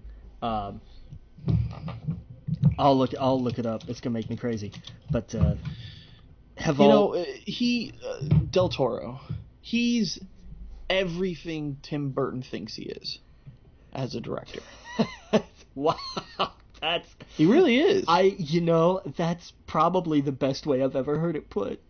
Yeah, when you see his movies, it's the creativity, and I don't want to say dark because Del Toro's movies, they have so much, I don't know. It's not love. It's just, I don't know. There is. It's really hard to explain except for the fact that it's everything he thinks is. You know what I mean? Like, you're not it doesn't wrong. feel like an act. It doesn't feel like it's forced. It doesn't feel like it's sincere. Yeah. It's good. And that's what makes you really want to see that movie. Yeah. And you should. It's a really good movie. Yeah. And that's another thing. There was no like indie darling in a sense. Like with Birdman and even with The Revenant to a lesser extent. It was like, this is the tiny movie that could, and it did. And because we've had that trend for a while of the independent scene has kind of taken over. And these were not stereotypically that kind of movie. These were not out there in that sense of like the smaller scope, like something like The Artist, which was just an art film, and it was beautiful and it was fantastic, but it just so many of the past Best Picture winners have felt so niche, and this was kind of the first year in a while. I would say there's Lady Bird might have been a movie that like a lot of people didn't see. Yeah. The Billboards movie, that's a lot of people did not see that. But they didn't feel like you couldn't find them. That's the feeling that I got from so many of the past Oscar movies. That's true. Argo was kind of the blip on the radar of like, oh no, this was a kind of a mainstream big deal. And I think Guillermo being Guillermo helped The Shape of Water's publicity, and people were like, oh yeah, and I think that's kind of why it doesn't feel like it was this little tucked away art house film somewhere suddenly it's nominated for 12, like Phantom Thread. Phantom Thread was the one this year that I could point to and be like, oh, like that. Yes, exactly. The one that I know nobody saw because nobody. The Shape of Water. I love when sci-fi or fantasy, I guess in this case, kind of movies get the attention that they deserve. Yeah. Because Shape of Water was sci-fi.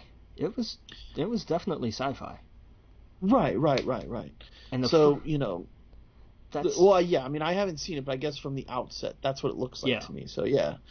So those kind of movies, when I see that they get the kind of love, it makes me excited because it's like, okay, obviously not all sci-fi movies are comic book movies or stuff like that, right? That have their place. But I don't know if it makes it in my head legitimize it a little bit more. But I love that. I love that the Academy can look at these kind of films that aren't, like you said, art house movies or war pictures, that they can look at something like this and go, oh, there's something really to this. Well, because I mean, it's kind of like it was back in the day. The big movies were also the Academy Award movies. And then what started with Crash, which was a tragedy on so many levels because it was awful to begin with, we got away from that. And we went towards the more art housey kind of films. And I don't mean that in a derogatory way. I'm not trying to say like art house films don't deserve to be recognized. I'm just saying they took over.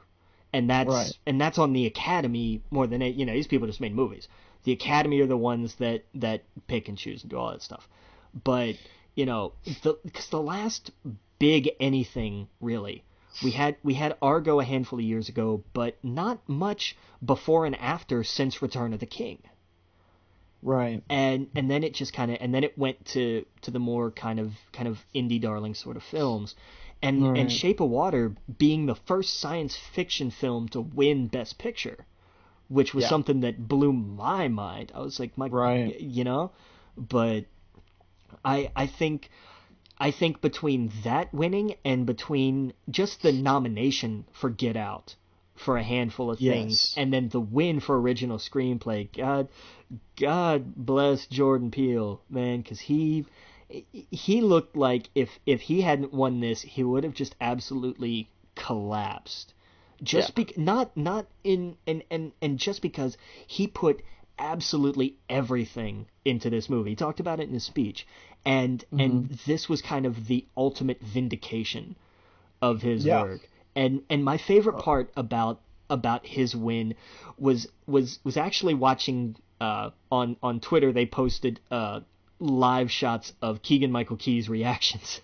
Yeah. And he was he thrilled. Ecstatic. He was bouncing off the ceiling for him. That's his boy. But that's, that's, that and so much about this year.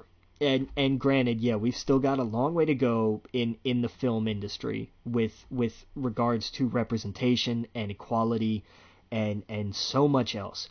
But instead of focusing on the negatives and saying we have all this work to do, I want to look at this as a step forward. And this is where hopefully this is the momentum that just keeps rolling. And only time will tell. We're not going to pick up a paper tomorrow and see, gender disparity solved. That's not going to happen. That's not how it works. But I think with Del Toro winning and with Jordan Peele winning, with Coco winning, there's so much to be said for representation and for recognition of people of color. I'm heartened by this. I look at this and I think we are finally starting to get away, and this is a terrible way to put it. The more the older members of the Academy stop being involved in whatever form that takes, and the younger members of the Academy come in, we're going to start seeing this more and more. Oh yeah. Yeah, you can start to see the effects now, just from a few years ago, The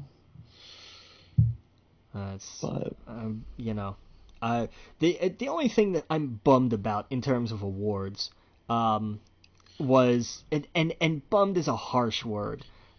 My second place choice won for best song.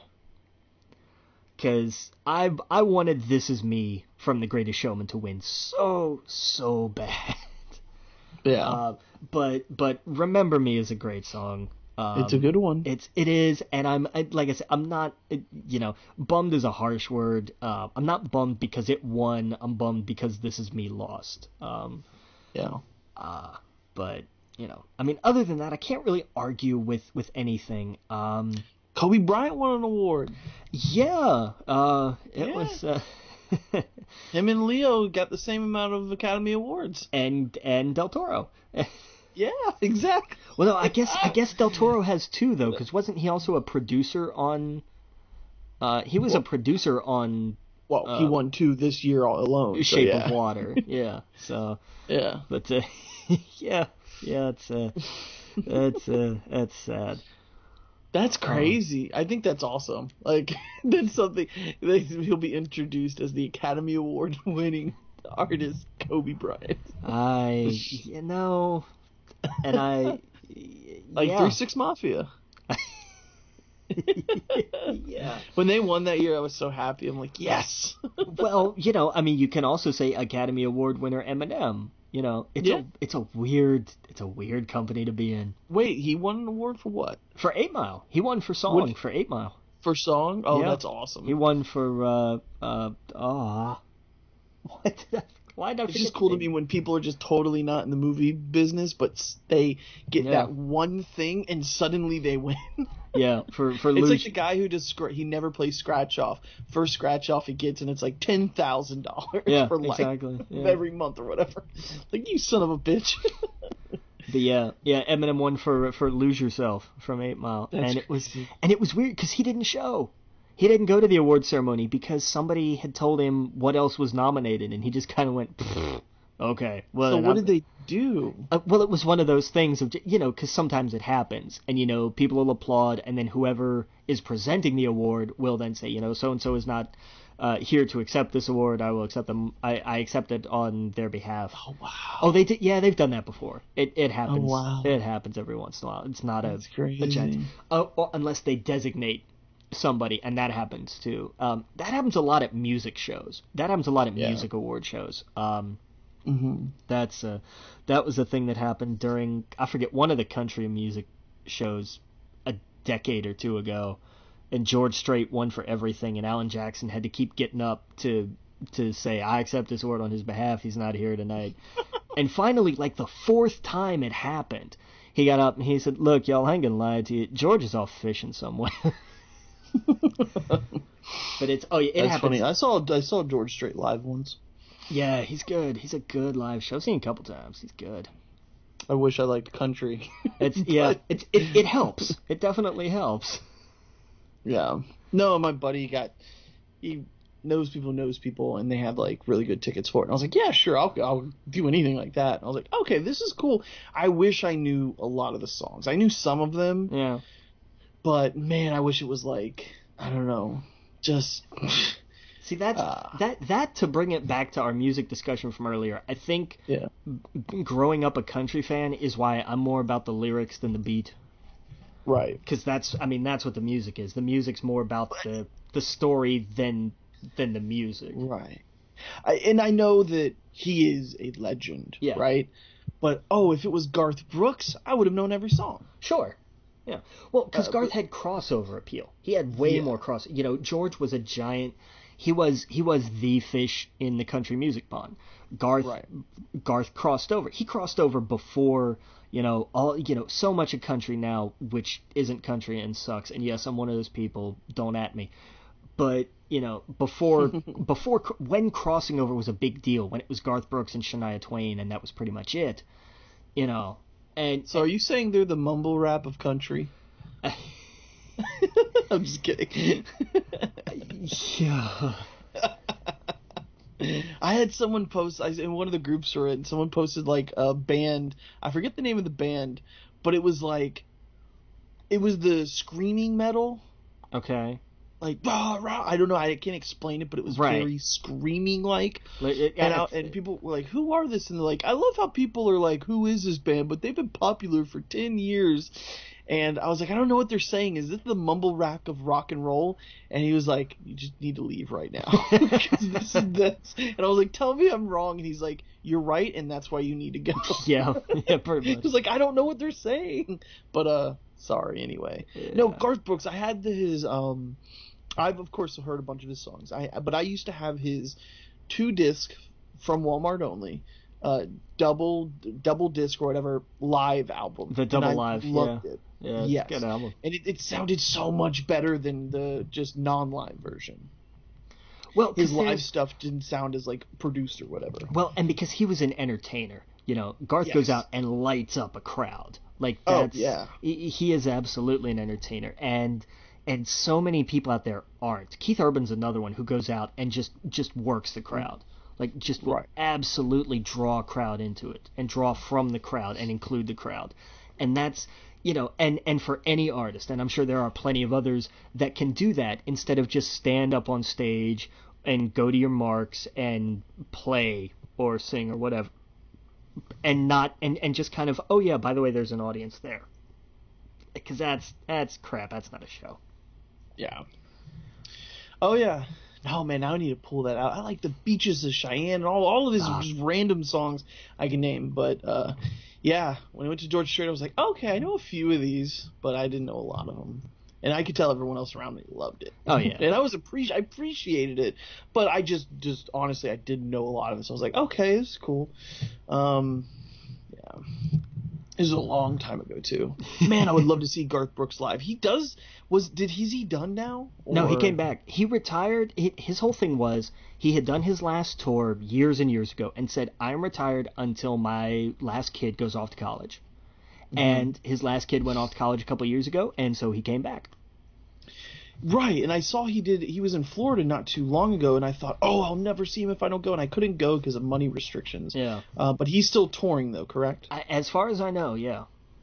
So there's a chance that he could still come to Orlando. Probably, maybe.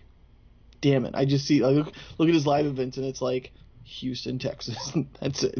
That's the only one that's there. And it may not be season either. Different artists have different touring seasons. Oh, that's true. That's true. Yeah. Well, I'm sure he'll come back to Florida at some point. Go to Tallahassee or something, or Jacksonville or Orlando. I'd imagine. So it'd be silly not to stop in Orlando just because it's a huge market. Right. Man, I gotta do that again. And that was the thing, is my buddy who took me to the George Strait. Oh, he saw Garth Brooks live. I forgot. I think it was at UF. It was some football stadium. Yeah. Because he took pictures with Garth Brooks and the friend that he took, and it made me so mad. I was like, "Why didn't you invite me?" He's like, "You don't like country music that much," and I was like, "I love Garth Brooks." I was like, "You took a picture with him? Like, that's insane." Like I said, he knows people, and I'm like, I was so jealous. Yeah. He's like, "Well, I didn't know you." I was like, "I love Garth Brooks." He's like, "Yeah, but you rag on country." I was like, "It's not the same." But yeah. So anyway, God, yeah, I'd love to see him live. All right, so we're all right. So we're just gonna we're getting started with the news now.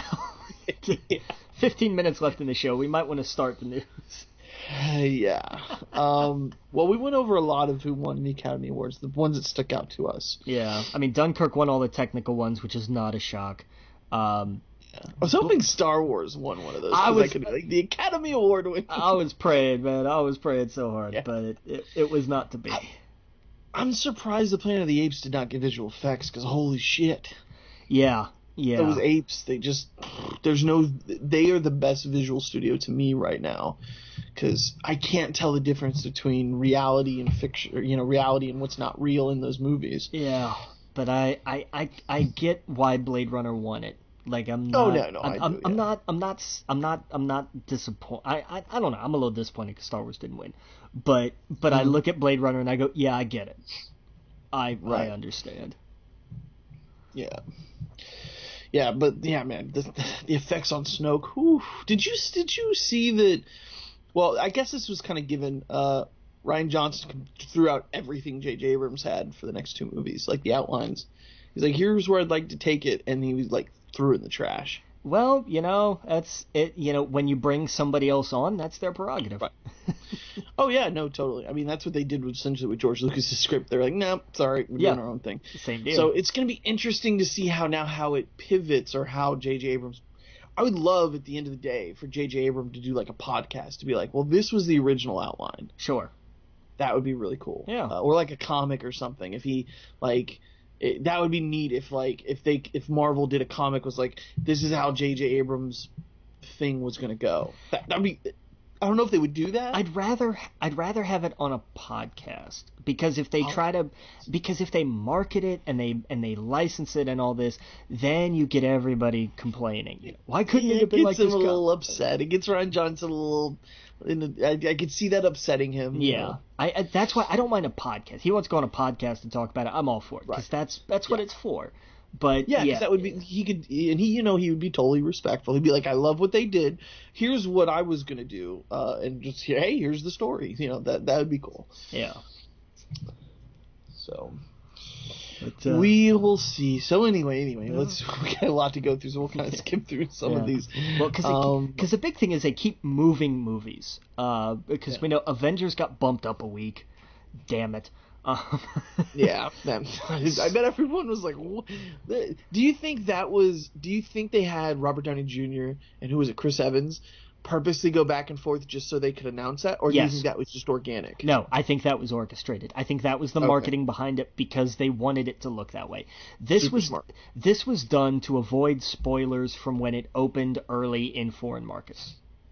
There's no doubt in my mind it was done to avoid spoilers and piracy. Can you pre-order that movie now? What? Can you pre-order tickets? I would imagine so. Oh, I need to do that. Tonight. I would have to think you could have from a while back, but that would be weird now with it changed. Yeah. Oh yeah. But, that's what I mean. But yeah, like they moved a bunch of, because then Rampage went from April 20th to April 13th. Because they wanted the extra week. And then in a move that so few people cared about that nobody actually reported on it that I could find, the Amy Schumer movie, I Feel Pretty, that was supposed to come out on the 27th, moved up a week to April 20th. But it was on her official Instagram, and I could not find it anywhere else at Oh, all. wow. And I just thought that was funny, because it means that movie's going to make no money, and I'm not going to be too sad about that. Yeah. But yeah, because I'm trying to look now and see if you actually can buy them already or not, and I'm not sure. Yeah. I don't know if you can or not. It's not popping for me. But so they're doing that. Super Troopers 2 looks like it's going to stay where it is, because why bother? Right, exactly. It's that crowd is going to show up no matter what day it's on. So why mess with it? It'll be fine. And yeah, we talked. Oh no, you can't get tickets yet. Bummer. Damn. Yeah, not yet. Probably in the next. I would say in the next 3 weeks. Probably by beginning of April at the latest. You'd have to, yeah, because I gotta get opening night for that. Yeah, so I would think at the Altamont at that Dolby Theater. Oh my God! If you're listening and you are near a Dolby Theater, go see it. Yeah, this is an IMAX film. This is an event film. This is like Star Wars. I'm gonna see it in our Big D up here, just because because you can't not. I'm sorry. This is a premium format film. It is, and I'm not trying to upsell. I'm not trying to. I'm not shilling here. I'm saying this is made for these kinds of theaters. It's worth the price, and that anytime I go with someone to the Dolby, and if I'm taking someone, if it's like a date and they don't know the price, they might ask or whatever, or if it's someone that's paying for it, and I'll tell them, and I'll be like, yeah, it's $17. They're like, oh my God, that's so expensive. I was like, it's worth it. Do it once, and you'll see, and you get to pre-order the ticket, you get to pick your seats and all that fun stuff. And man, when you walk out of that, you're just like, I can't go see this movie or any other movies, the big ones at least, the big blockbuster ones, any other way. Yeah. And so, man, my movie pass is great for like any other movie. I can go any other theaters, but the Dolby one I got to pay out of my pocket, but I do not mind at all. No, it's worth it, I'm sure. Yeah, the drums in Black Panther, man. Oh, you feel it throughout the whole seat. It's so good. Sorry. But yeah, we talked a little bit about Disney. Just a couple notable things from their release slate. The live-action Mulan film was supposed to come out in November of this year. They've moved it to March 2020. Okay. That's a bit of a jump, but all right. Wow. And they have a movie called Nicole, which was apparently another Santa Claus film. Is not going to be theatrical release. Instead, it's going to go on their streaming service, which I think is a smart move. Yeah. We got some Wonder Woman 2 news that I'm interested in. The first piece was they gave us a time for it. It's gonna be during the Cold War. So we're gonna skip World War II and Korea and Vietnam and go to the Cold War. That's fine. We don't have to cover all of them. I'm okay with that. Right. The Cheetah is gonna be the villain and is going to be played by Kristen Wiig.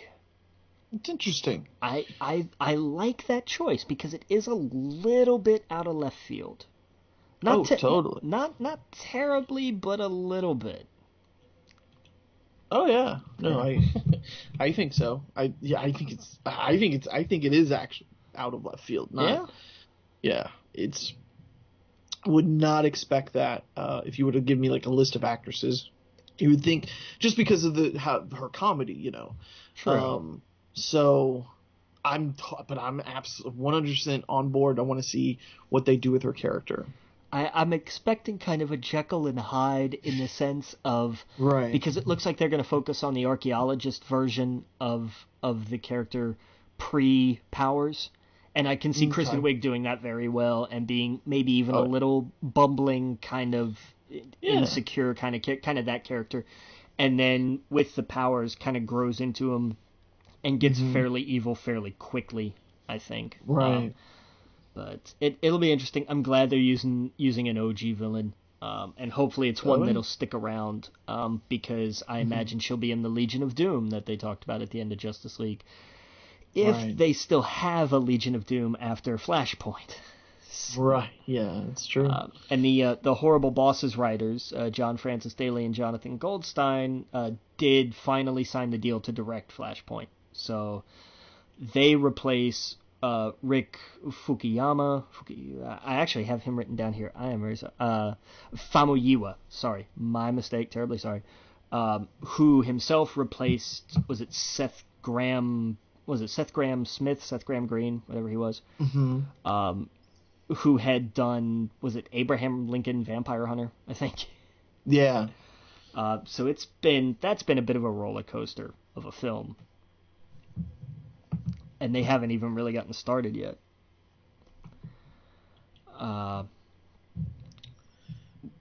We got, interestingly, we have a scriptwriter for the Logan's Run reboot that they're still making. They've been working on this for like a decade. They got Peter Craig, who wrote the last script for the Hunger Games. What was it? Mockingjay. He's doing the script. Which makes sense. They had kind of planned like Logan's Run is going to be a Hunger Games style franchise over there. So. Oh, okay. Man, I haven't seen Logan's Run. I can't even remember most of it. It's been so long. Yeah. Well, I mean, hell, the movie itself is so old it would have to be a runner now. So. Yeah. So there's that.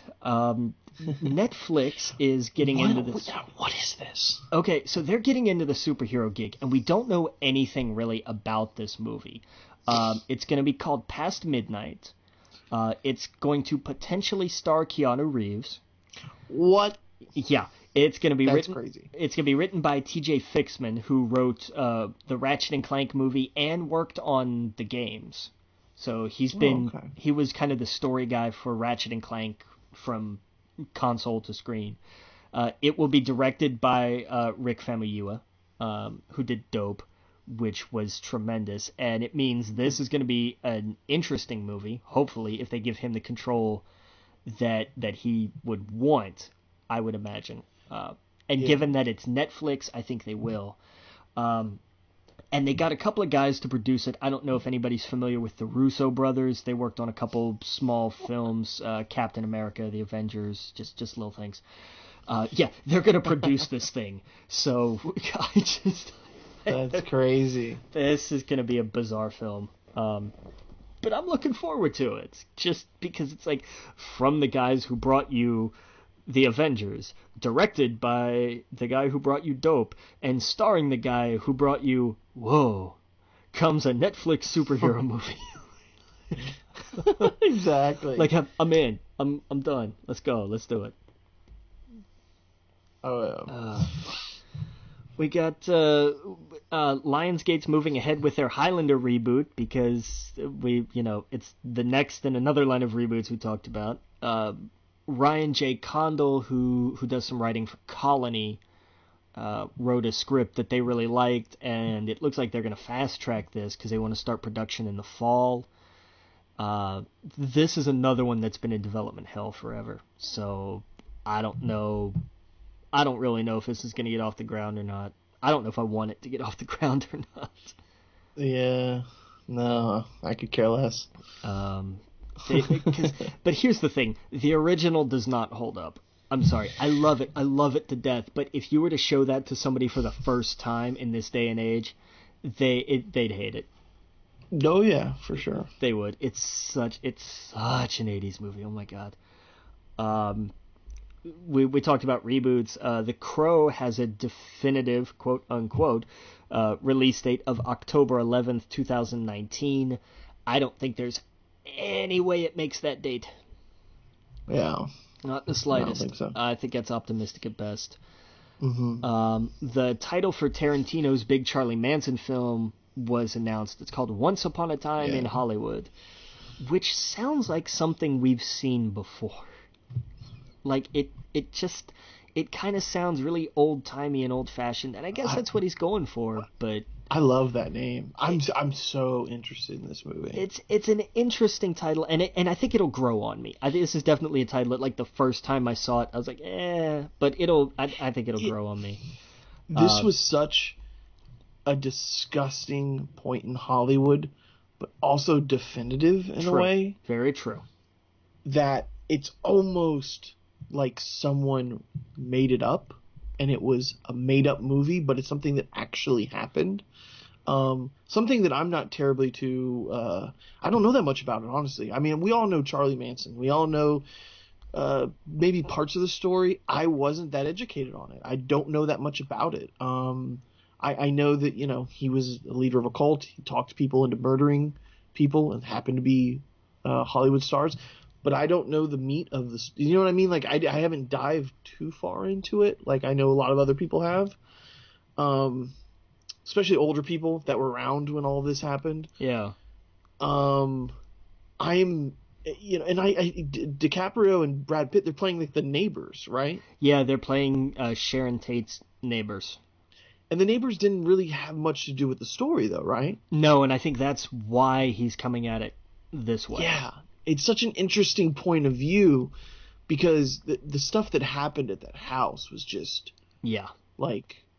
I mean, there's no words. If you don't know, go look it up. I'm sure there's a million documentaries and stuff on it.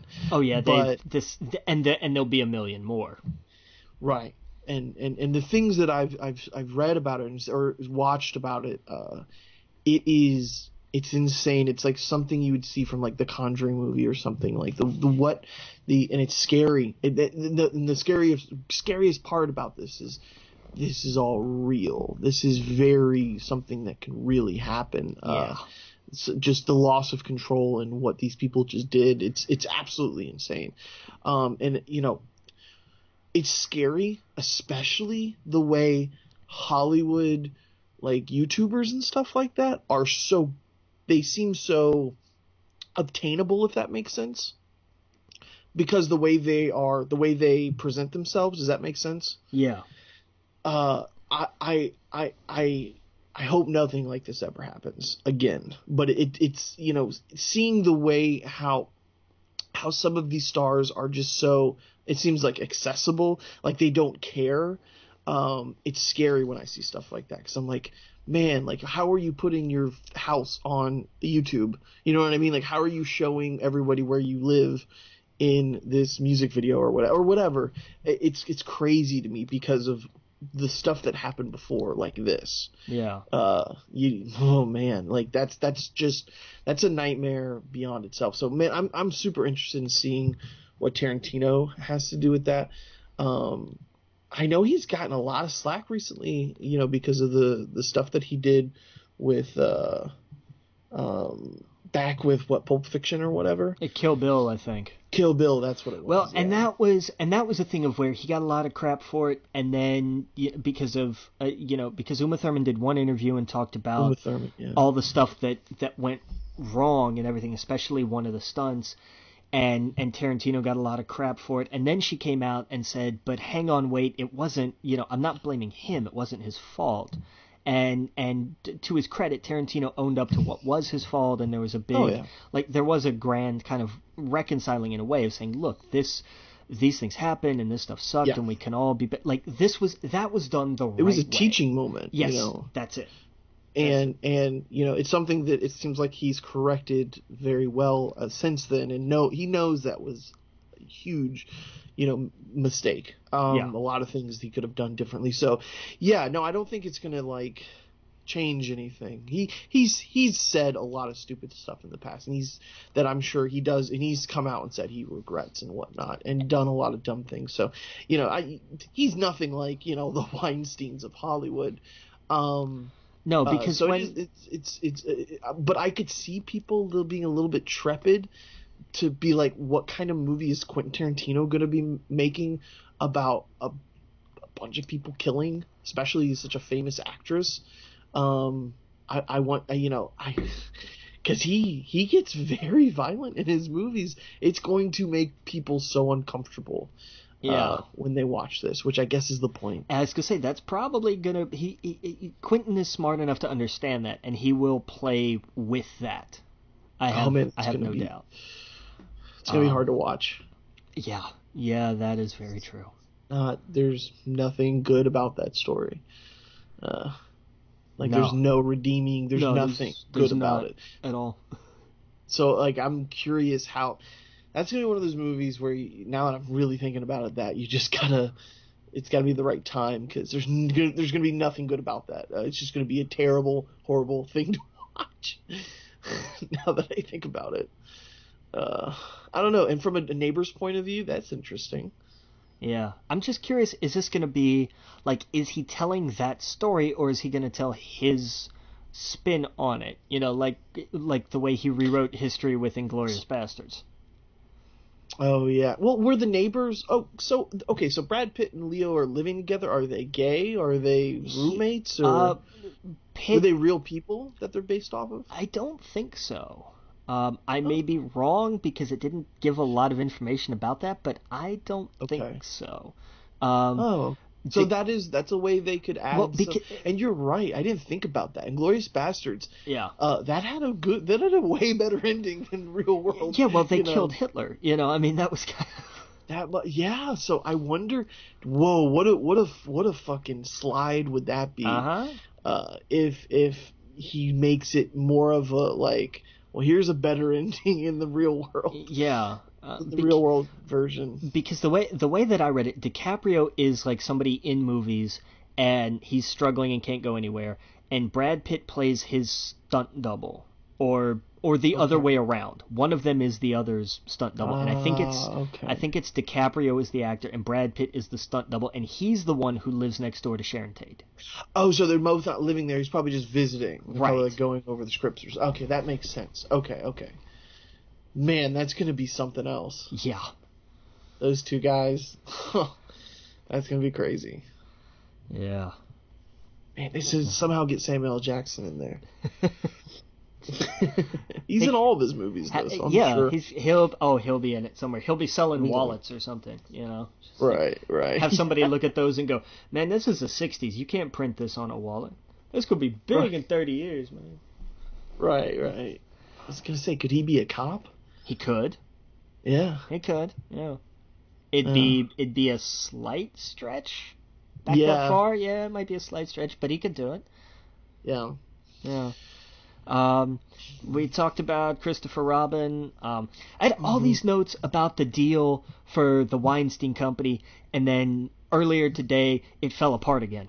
Like, Oh wow. there was this whole deal. There was an investment group that was going to buy everything up, and they were going to buy it, tear it down, and rebuild it. Basically, new Right. board and all of it. And then they took a closer look at the books and said, "Oh, you guys kind of lowballed us on the amount of debt that you have by $70 million. Oh my god. So yeah, we don't want you anymore." It was going to go from 225 to 290 million they'd have to pay, and they just kind of went, "Yeah, no, we're going to walk away, thanks. We'll wait until you guys declare bankruptcy, and then we'll just buy up all the assets and start our own company then." Yeah, that's not like forgetting that you have a few checked out library books or something. No, they basically $70 million. yeah, it's almost like they forgot to move the decimal point. Like that's how big Almost a as deal if they were that was. hiding it. Yeah, what are the odds? You would really Man. think, though, after everything the Weinstein Company had been through, you wouldn't think there would be anything, there would be no skeletons left in the closet, and yet here they are. And that's the thing. I feel terrible for everyone who's lost their job that had nothing to do or knew nothing about this. Well, and that was the thing. Like this investment group that was going to come in and buy all this out, they were going to keep pretty much all of the employees. Like they were going to give these employees a chance to come to this new company. Right. Unless, like, hey, if you find something elsewhere, cool. But if not, we need the personnel. But Yeah. now they're just saying, nah, we'll just wait. Like, we're not going to spend as much money on it. You guys are going to have to declare bankruptcy, and then we'll just buy everything then for a song. So. Wow. Man, could you imagine, like, pulling out your pants pocket and finding $70 million? Yeah, right? Damn, I didn't know I had that. Right, exactly. Oh, wait, where did that come Where from? did that come from? How'd this Man, pizza get here? This is something. Oh, wait, they forgot to mention there's $70 million. Oh, in debt. yeah, we actually owe an extra $70 million to. I'm sorry, what was that again? No, we owe a few extra dollars. How much? Oh, well, it's not, I mean, in the grand scheme of things, it's not really a whole lot. I mean, your investment group's led by a billionaire, so I'm sure it doesn't really seem like a whole lot to him. I suddenly get ill. Like someone else has to call them and make the call because I'm in the hospital. Yeah, right. You make the call, Steve. I'm not feeling good. I'm gonna have to call you back. My foot fell off. Oh, yeah, exactly. Oh man, that's insane. 70 million. Just we forgot about that. Well, hey, All right, we got some new TV shows though starting up, right? Yeah, Luke Cage got a teaser of sorts. It wasn't really a trailer, but it was basically just a way for them to throw some footage up and give a release date. It's gonna be out June 22nd. Yeah, I wish they would just put him and Iron Fist together. Yeah. Like I'm with you. They're a duo in the comic, and I think it would be best for both of them. I think so. I hope it's more like the beginning of the first season and not the ending. Yeah, I was thinking about that earlier. Like, if Luke Cage had ended after the first half of that season, right. So then they had time to set the second season villain up. Yeah. For the second half of that season villain up as the villain for the second season, which is a bizarre train of thought to go with. But had they had the time to build that right, that really could have been way more interesting than they did it. Yeah. For sure. Yeah. Terry Pratchett's Discworld series of books is getting a TV series at BBC Studios. They're going to title it The Watch, which I am sure is related to this. I've never read these books.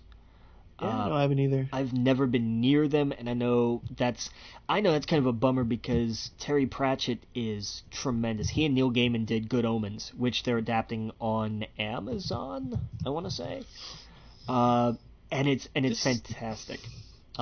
Whenever I see images of Discworld, it's always like a sea turtle swimming, and the world is on top of it. Yeah, the Discworld is actually it is what people think we have, is a flat world, and it's balanced. Oh.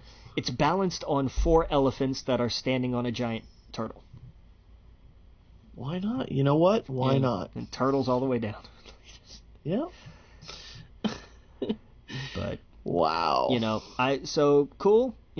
That's going to be a thing. I'm looking at the map of Discworld. I don't even know what is it. What? Yeah. Good luck. The pyramids. They're all very nice and ordered in a circle. Yeah. It's because this is a series. I forget just how many books there are in this series, but it's massive. It's crazy. What was the series of books? Oh man, I don't mean to put you on the spot. Something about time, not A Wrinkle in Time, obviously, but there was a series that was like 20 books long, and the author died, and his son had to take over. Oh, I know what you're talking about. I don't remember. That's okay. Let's continue. I'll pull it up later. Yeah, because I remember as soon as if you look it up and find it, then I'll be like, oh yeah, it's that, I remember. But yeah, sometimes these fantasy epic series just kind of go on too long. The Eye of the World is the first of it. That's it. The Wheel of Time was the first book. The Wheel of Time. Yeah. There we go. My buddy who got me, the guy who told me about The Name of the Wind, reads a lot of fantasy books and stuff like that. And that's like his favorite series, the Robert Jordan series. Yeah.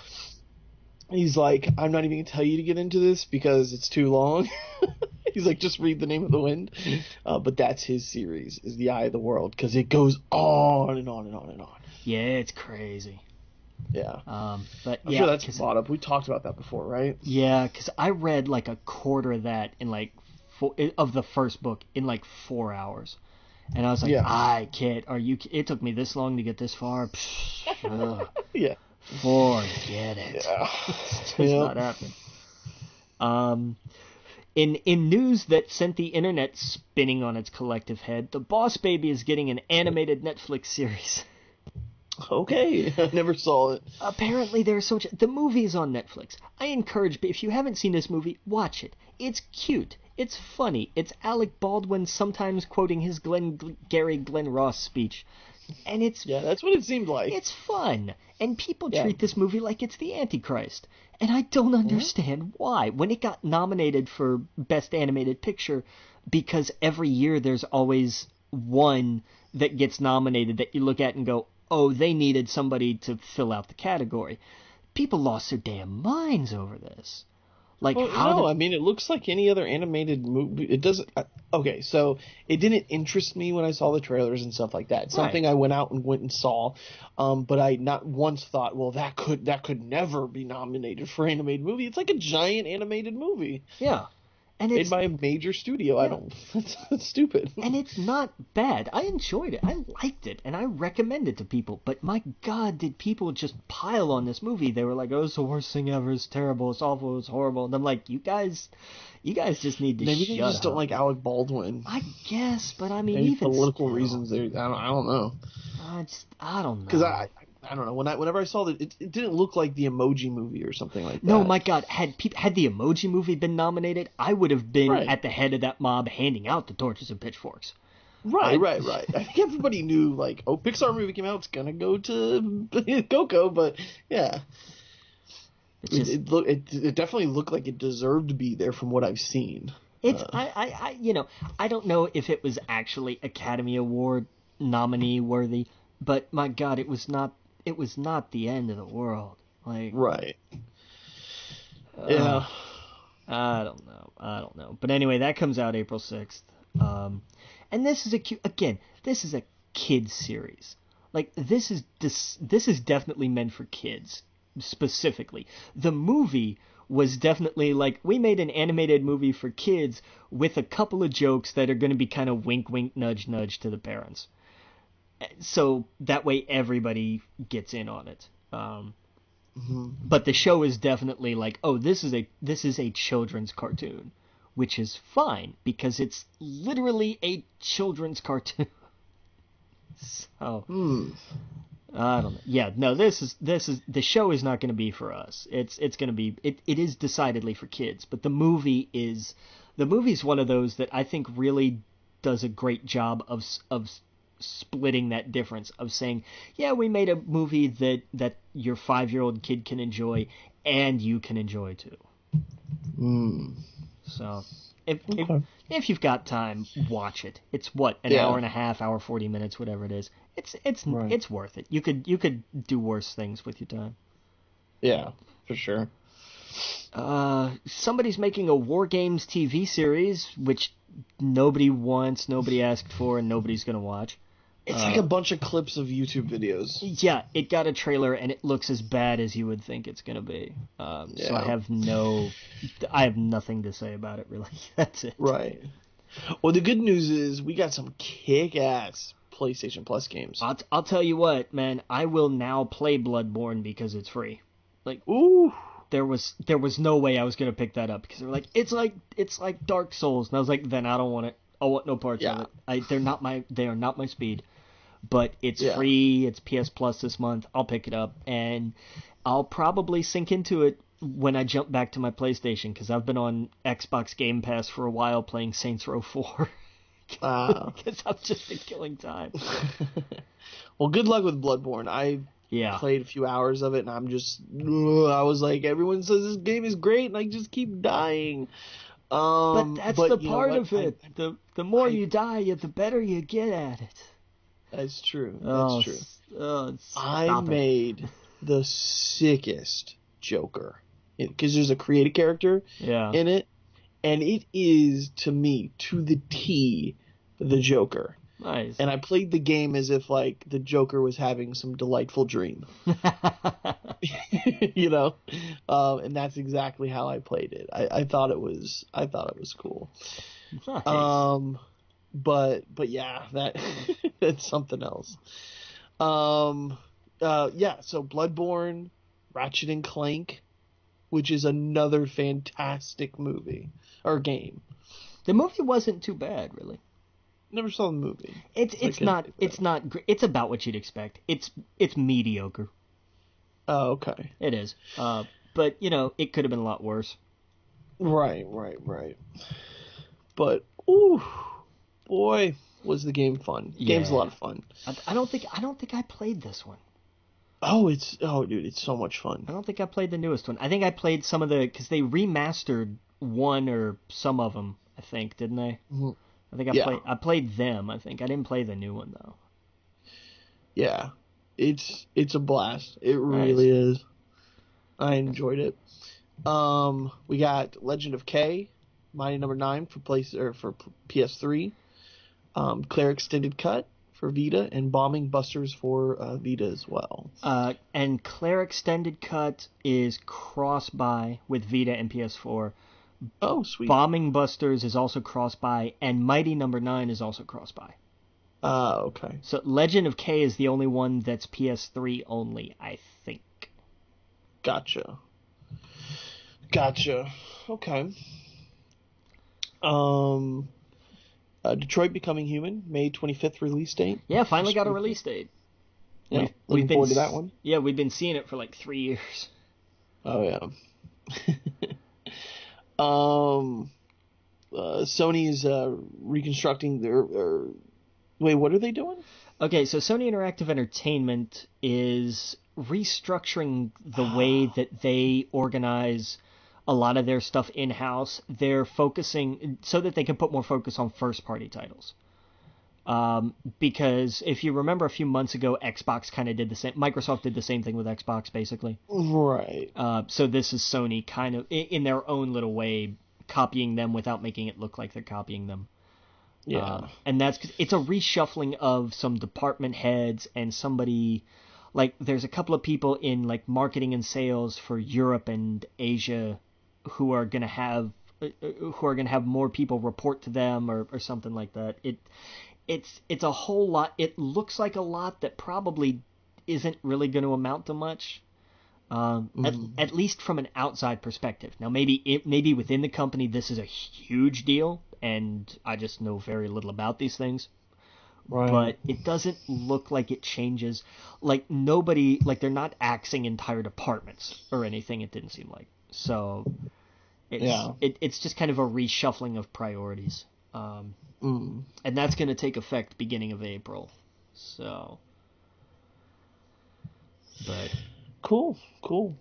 I see that people data mined Crash Bandicoot remaster and got a code for a demo of Spyro the Dragon. Here's what's interesting about this. For one of the Crash games, and I forget if it was 2 or 3, back when they were originally released, they came with a demo for Spyro. Mm-hmm. And I genuinely wonder if this demo was just leftover code. I wonder if this was actually like the idea of, here's a demo for Spyro HD that we're going to unlock at some point, or if this is just leftover demo code from the original, and or it's been intentionally put in as an Easter egg because they know people data mine absolutely everything anymore. Oh, wow. I don't think that this was a hidden unlockable thing. I don't think that this was put in there as like, oh, and we're doing Spyro remastered and we're going to kind of backdoor the demo in through this thing that we've already built in here. I don't think that's a thing, and I also don't think it was an idea originally. I don't think it was like, we're going to put this out with a demo for Spyro Remastered at the same time, and then that plan didn't work out. I don't think this demo is connected to a Spyro Remaster. Oh. But that's just me. I may be completely wrong about this, but I don't think so. Okay. I know they're making one, but I don't think, and that's why maybe it was put in there as a way of saying, hey, we're going to do this, and then they didn't have a working demo, so they axed the plans for it and left the code in, maybe. That's That's the only way I see that as an actual link to a remaster. Otherwise, I think it was just either leftover code or an Easter egg. Oh, okay. But I don't know. That's my way of looking at it. I don't know. Yeah, that's interesting. We got been end the week on some bad news. Yeah. Well, we'll have some slightly better news. Well, I'm going to talk about Rebels a little bit at the end. Oh, that's true. Yeah. Well, that may be sad too, but Yeah. Yeah, we have to resurrect the This Week in Sexual Harassment segment. Former ESPN anchor Adrienne Lawrence, who is suing ESPN because of the sexual harassment she went through, has named Jonathan Coachman, the coach, as someone who, according to the lawsuit, was, quote, notorious for sexual harassment. So much so, apparently, to the point that when she went to, one of the, I think, senior programming directors to complain about harassment, he just kind of immediately assumed it was Coach. That's how bad, allegedly, it was. So, oh wow, he, you hate it because Coach was a funny guy, but if this is what's happening, then you gotta go. Bye. Yeah, that's true. Just, get rid of him. If this pans out, I don't want it to be like, well, this was a thing, but I'm serious. Like this, if nothing else, there needs to be more scrutiny. And I mean, I don't know what else to call for, because I think we've called for about everything we can call for. Mm-hmm. But we need more vigilance, and we need more people willing to speak out, and we need people who are willing to listen and take action when people speak out. Yeah. But I agree. But yeah. Real fast about Mania. I know we're running very short on time. Do you think they're going to put Braun in the main event? I don't know. I don't know if anybody's going to be in the main event. I really don't, because we have Roman, who may be named more in this steroid thing that's going on. We don't know. And if this filmmaker wants publicity for his documentary, and if he has any other information, I think he waits until the absolute last possible moment before WrestleMania to announce it. Again, it's kind of the sinister side of me talking, but if that was me, I would wait until you had the most impact. And then you have Brock doing his Brock thing, and you have Paul Heyman. I have to take an issue with Paul Heyman's promo this week. Just because, I mean, it was fantastic, and it was Paul Heyman, and Paul Heyman is amazing on that microphone, but Paul Heyman stood out there and talked about the sacrifice of being Universal Champion, and how no matter what it takes, you show up with that title. Paul Heyman stood in that ring holding the Universal title, talking about the sacrifice it takes to show up all the time, because that's how important this title is, on behalf of his client, the actual champion, who couldn't be bothered to show up. Yeah, it's so dumb. That was I could care less about this. Yeah, that was bad disconnect in that promo. I mean, Paul delivered it with everything he had, but the disconnect was too big. Yeah, this leading up to Mania, I don't see any interest in this. I'm not excited for Roman either. Everyone seems to be, well, he's saying all this stuff, and it's like, well, yeah, no shit. You're not going to get him over for me. Yeah. By pointing out the obvious of Lesnar not being there. We all know Lesnar doesn't give a shit about the company. We wish you would have known that years ago. Yeah. Because it just you now made us watch for how long, where he only has a few of shows up for a few events, wrestles a 5-minute match, and he was at the live show the other day, and it was like 30 seconds that he beat Kane, and that was their main event. It's stupid. You're not going to get the audience over by pointing out a giant mistake that you guys have been making. So, if it's a work, if it's a shoot, whatever, I don't even care. I hope Braun is in it. I have a feeling if he is thrown in it, he'll just be thrown in it to get a pin. But what are they, I mean, what are they going to do with him? He's one of the best guys they've had this year, and he has no, he's not in the Intercontinental match. He's not in the championship match. He's breaking everything on Elias. And hey, I mean, maybe they'll go the route of like just have like a giant match of destruction at WrestleMania, but we'll see, I guess. Yeah. I don't know. Team him with Alexa Bliss still. Like, did you see the mixed match challenge this week? Yeah, it was fantastic. I loved it. Those two are tremendous. They're so good together. Oh yeah, absolutely. Yeah. So I don't know. Maybe they'll have she's in the championship match. I was like, maybe they'll have a match, but yeah. Assuming she still has the championship. She's not. That's right. It's Charlotte that's defending.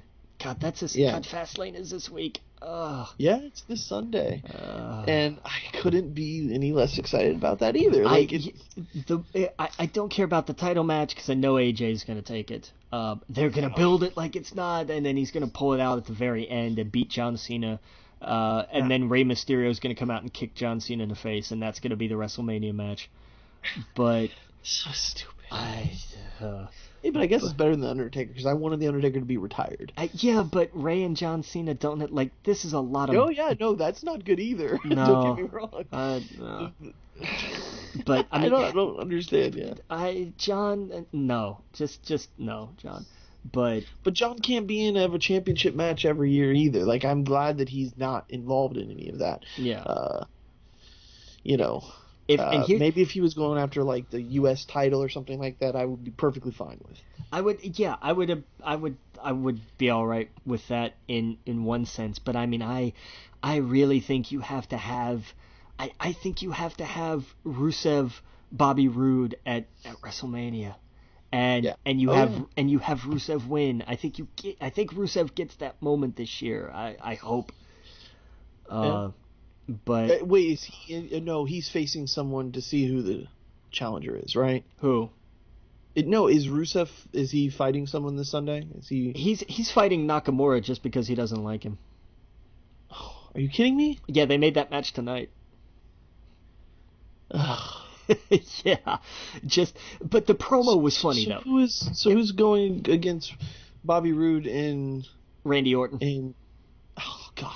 Yeah, again, because that's what we're clamoring for is more Randy Orton. I don't understand the appeal of Randy Orton. Okay, so there's no setup for that match for Mania yet. No, but I hope that I hope Rude retains, and then Nakamura is of course going to beat Rusev, but I hope it's at least a solid match, which I really think it has the potential to be if they they just kind of let it go.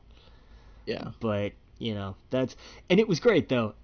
If you get a second, watch the little backstage segment they did because they were interviewing Nakamura, and then Rusev came and complained because he messed up. He said he's mad because Aiden English can't sing because Nakamura kneed him in the throat. So, so Rusev got all mad because according to Rusev, you broke my Aiden. And it was funny and it was great. Well, and then Nakamura saying that this Sunday it's going to be Nakamura Day. We'll see. And he did it really well, which was scary. Yeah. Well, the thing is, this would be a great way for them to do a double turn Rusev face and turn Bobby Roode heel, and have Rusev win and then him Bobby Roode just go nuts. Yeah, but how do you turn? At Mania, sure. Just do a double turn. Yeah, just have him go crazy and beat up Rusev after the match, like brutally or I don't know, something. I would have him because they kind of showed this little crack this week of like what makes Rusev mad. Well, Nakamura messed up his friend, so just have Bobby Roode come out every week and beat the crap out of Aiden English. Exactly. There you go. It's Bingo. Simple. It's old school. It's simple. It's a little boring, so you have to get kind of creative with it, but it can work. That can absolutely work. Yeah, absolutely. I'm excited. I am excited for the tag title match because the Usos and the New Day always put on a tremendous show. I know we've seen this 1,000 times, but their matches are always so damn good. So I'm excited for that. I don't care about the women's title match. Charlotte's going to beat Ruby Riott. This is not going to surprise anybody. Hopefully this establishes Ruby as a contender instead of just kind of making it look like she just sort of lucked into this in a way. Because she does have the talent. There's no doubt. But, we need this to be a solid back and forth, and the Riot Squad get thrown out at some point, and, do the old beats. It'll work. I think we found our pre-show match, probably. The team of Natalya and Carmella versus a team of Becky Lynch and Naomi, for no reason other than they don't like each other. That's fine. I don't care. It's a fun throwaway pre-show match. Be fine. And I'm trying to think of what else there is, because I'm sure there's something that I'm forgetting that I just don't care about. Aside, we have the WWE title match, like we talked about. Right. I know there's got to be something else, but I don't care. Oh. I think that's about it, actually. But it'll be cool. Yeah, but I mean, the titles aren't gonna. No titles are gonna change hands Sunday. Nah, not gonna this happen. Close. I don't know. The tag titles, maybe. Yeah, and I can see that. That's a big maybe, but they're not gonna put the WWE title on anybody else. They're not gonna do John Cena's stupid idea from Monday night. That was just ridiculous. I'm gonna pretend like that never happened. Yeah. They're not gonna change the women's title. They're not gonna change the U.S. title either. So the tag titles maybe, but that's gonna be about it. Who's Saka going against? Asuka? We're not. Why? Jesus, hold on. Did I say it's Saka? It's too fucking late right now. Oh my god! Holy shit. Well, Saka with his boomerang took on the Fire Nation in Avatar: The Last Airbender, but Asuka hasn't formally declared yet. I think she picked Charlotte.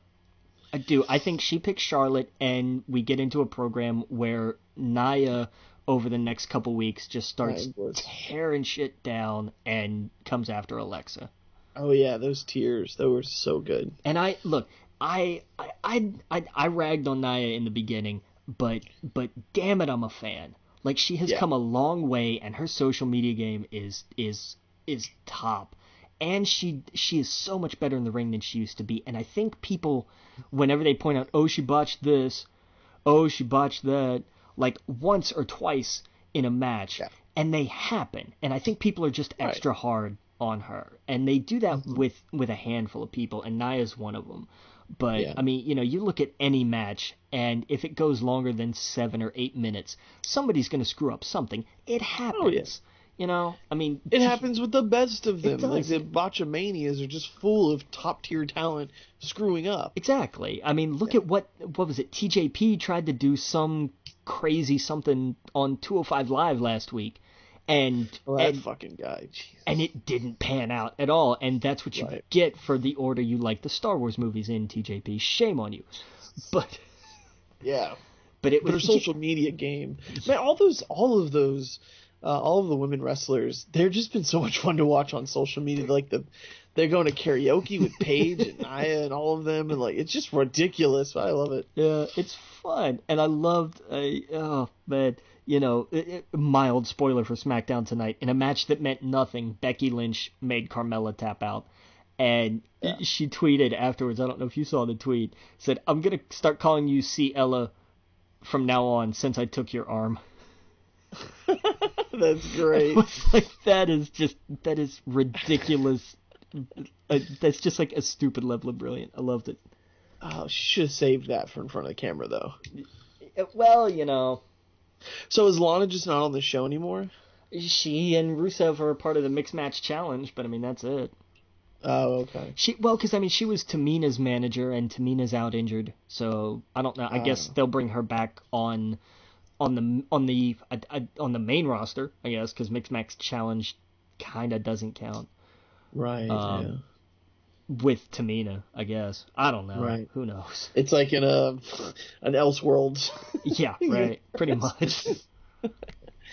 So tell me about Rebels. Rebels, okay, because Rebels, the first 2 seasons, was a fun, like, Disney Star Wars show. Right. And then season 3 got kind of rough. And then season 4 went dark. And I mean dark. They went to some places, man. Season 4 did not hold back. Right. And the way that it ended was brilliant. The finale was tremendous. And what they did with Thrawn in particular, you know, not a big spoiler that he plays heavy in the finale. They've been pointing at it all season. Ooh, don't tell me, because I haven't seen it. I hope they don't kill him. I will just... I'm only going to tell you this about Thrawn. When you see him and the choices he makes, it's going to give you chills. Because this is the Thrawn that we've read about, that we have wanted to see. You will love it, I guarantee you. Okay. This season went some places. I mean, they really went some places, and they did it well. They didn't do it for the shock factor or anything of a handful of things they made, of choices that they chose. My friend wouldn't tell me anything specific, but he says they do stuff with the Force that we just haven't seen before. Yes, this is very true, and that excites me. And it lends itself a little, because we kind of saw it in The Last Jedi, just in the broad sense of we don't really know much about the Force. Yeah, that's what he said, is like it gives you kind of maybe a better idea of maybe a little bit how it works and stuff. Or he didn't want to spoil anything, but he was just like it kind of like what you said. It goes places that you're just like, oh shit, I did not expect this from Rebels. Yeah, no, and that's so I'm excited. Yeah, you should definitely catch up on it, because it's good. And this season went out on all the right notes. And there is parody, and I saw this on Twitter. There is intentional design parody between the first episode of the first season, and some of the scenes towards the very end of the finale, like shot for shot. Yeah. And it's fantastic. And I didn't notice it until, because I hadn't seen the first season in a couple years. I think I was a year behind. So I didn't notice it until it was pointed out, and then I was like, oh my god, they did that. That's beautiful. That's really awesome. Mm-hmm. But it's so good, and it goes out on satisfactory notes. You don't get, not everything is tied up in a nice, neat little bow, which is good, because you don't want that. But enough threads are, the threads that are left open are done either in ways that you're like, well, of course, or in ways that you think, oh, well, that's interesting. And then the ones that are closed, like, there is a sense of finality in some cases. You can't have everything left open. And and those are handled really well. But God, the actual last scene just gave me absolute goosebumps, because of everything that it because of the possibilities that it sets up. Okay. Oh, it's so good. Oh, it's so damn good. Man. Yeah, I'm pumped. Yeah, I'm going to be watching it this weekend. We can go into spoilers next week. Nice. I'm just going to marathon through it. It won't take you that long, because it's like because being like a 20-something episode show, or 20-something minute episode show, it's like 3 an hour, and there's 14 episodes. And I think just because the last one's a 2-parter, that's what, 3.5, 4 hours. It's not. It doesn't take long to go through. And it's great. It really is. And the character arcs, there's one in particular, if you've been following some of these characters since Clone Wars, which is something that I love about this show, was that they called back to these characters. This season is on probably what, Amazon Prime I can buy? It's probably on oh no, I was gonna say, like, if you have cable, it's probably on like Disney XD on demand. Because I'm pretty sure I recorded it. I'm going to go look. And yes, I do have that as well. So I'll see if they're all on Disney XD. My fear is that anytime I go look at that, it's like, we've got the last 6 episodes. But if you've DVR'd it, it's $20 for the season on Amazon. So yeah, worst case scenario, I'll just get it on Amazon. Yeah, just do it. $20 for this. It's worth it. It's totally worth it. Oh, totally. Yeah. But it's and it's so, because I love those callbacks and the way you see how these characters have grown and changed and what's happened and what hasn't happened. But definitely do that, because I want to talk spoilers next week for sure, because there is a lot to digest. Yeah, I see previews with like wolves and stuff like that, and I'm like, what the fuck is going on? So I've got a lot of questions. I will say this, and this is not a spoiler, but in the next to last episode, there is a shot with those wolves. The way that they framed it, the way that they've said it, and the way that scene plays out is exactly it is so what you want it to be, and you'll know it when you see it. I don't even have to tell you, because you'll see it and you'll just go, that was so cool. Move over Shape of Water, because I'm going to be watching this tonight. Dude, I'm telling you, just tear through it. It is so good. I'm going to go back and watch the whole damn season again. It was so good. That's awesome. Hell yeah. But yeah, it does. It gets dark in some places. Because remember, this is still a Disney cartoon. And they go to there's one particular instance, they go to a really dark place. And I don't mean, and it's not a spoiler to say that, because most people hear that and they think, oh, would it kill somebody? That's not what I'm talking about. Oh my god. Oh man. I accidentally just bought the season. Oh well, whatever. Fuck it. I clicked the buy just to see what because Amazon, I thought it'd go to like a checkout, but nope, it's like it starts turning and it goes, there you go, episode 1, watch now. Fucking all right. That's fantastic. This is so, Adam. I guess I know what I'm doing tonight. This is the will of the Force. There you go. Right. I'm like, wait, there's no. Did I sign up for like automatic buy when I click one thing? Well, do you have one click buying? Because that is a thing on there. I must. Because that's crazy. I must have set that up. I don't remember. And I wonder if it's because it's digital. Like, you don't have to confirm an address or anything. It's true. So I wonder if that's like automatic, like, because it says, because the button usually says like buy now for whatever the $19.99. I'm an idiot. That's what you did. I was like, all right, let's click this. Oh shit. Well, there you go. All right, let's end the episode so you can watch it.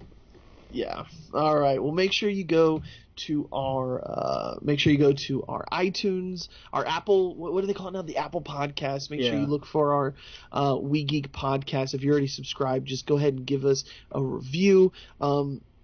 Shoot us an email at wegeekpodcast@gmail.com. Check out our Facebook group. Check out our YouTube channel, We Geek Podcast. Make sure you go to our Twitter. Follow us at We Geek Podcast, at the Logan Witt, at Adam Estep. And we'll be back here next Wednesday, and we'll talk all about Rebels, the final season. We'll get into a lot of spoiler details towards the end of the show with that. We'll be able to talk about Fastlane, probably talk about The Shape of Water, because I'll finally see that in Coco. It'll just be like a catch-up episode. Any movies you're going to be seeing this weekend? Dude, I don't know what I'm going to be doing this weekend. Working. Right. We might take a bunch of naps and watch movies and stuff. So we'll see you guys. Yeah, we'll see you guys next week, Captain.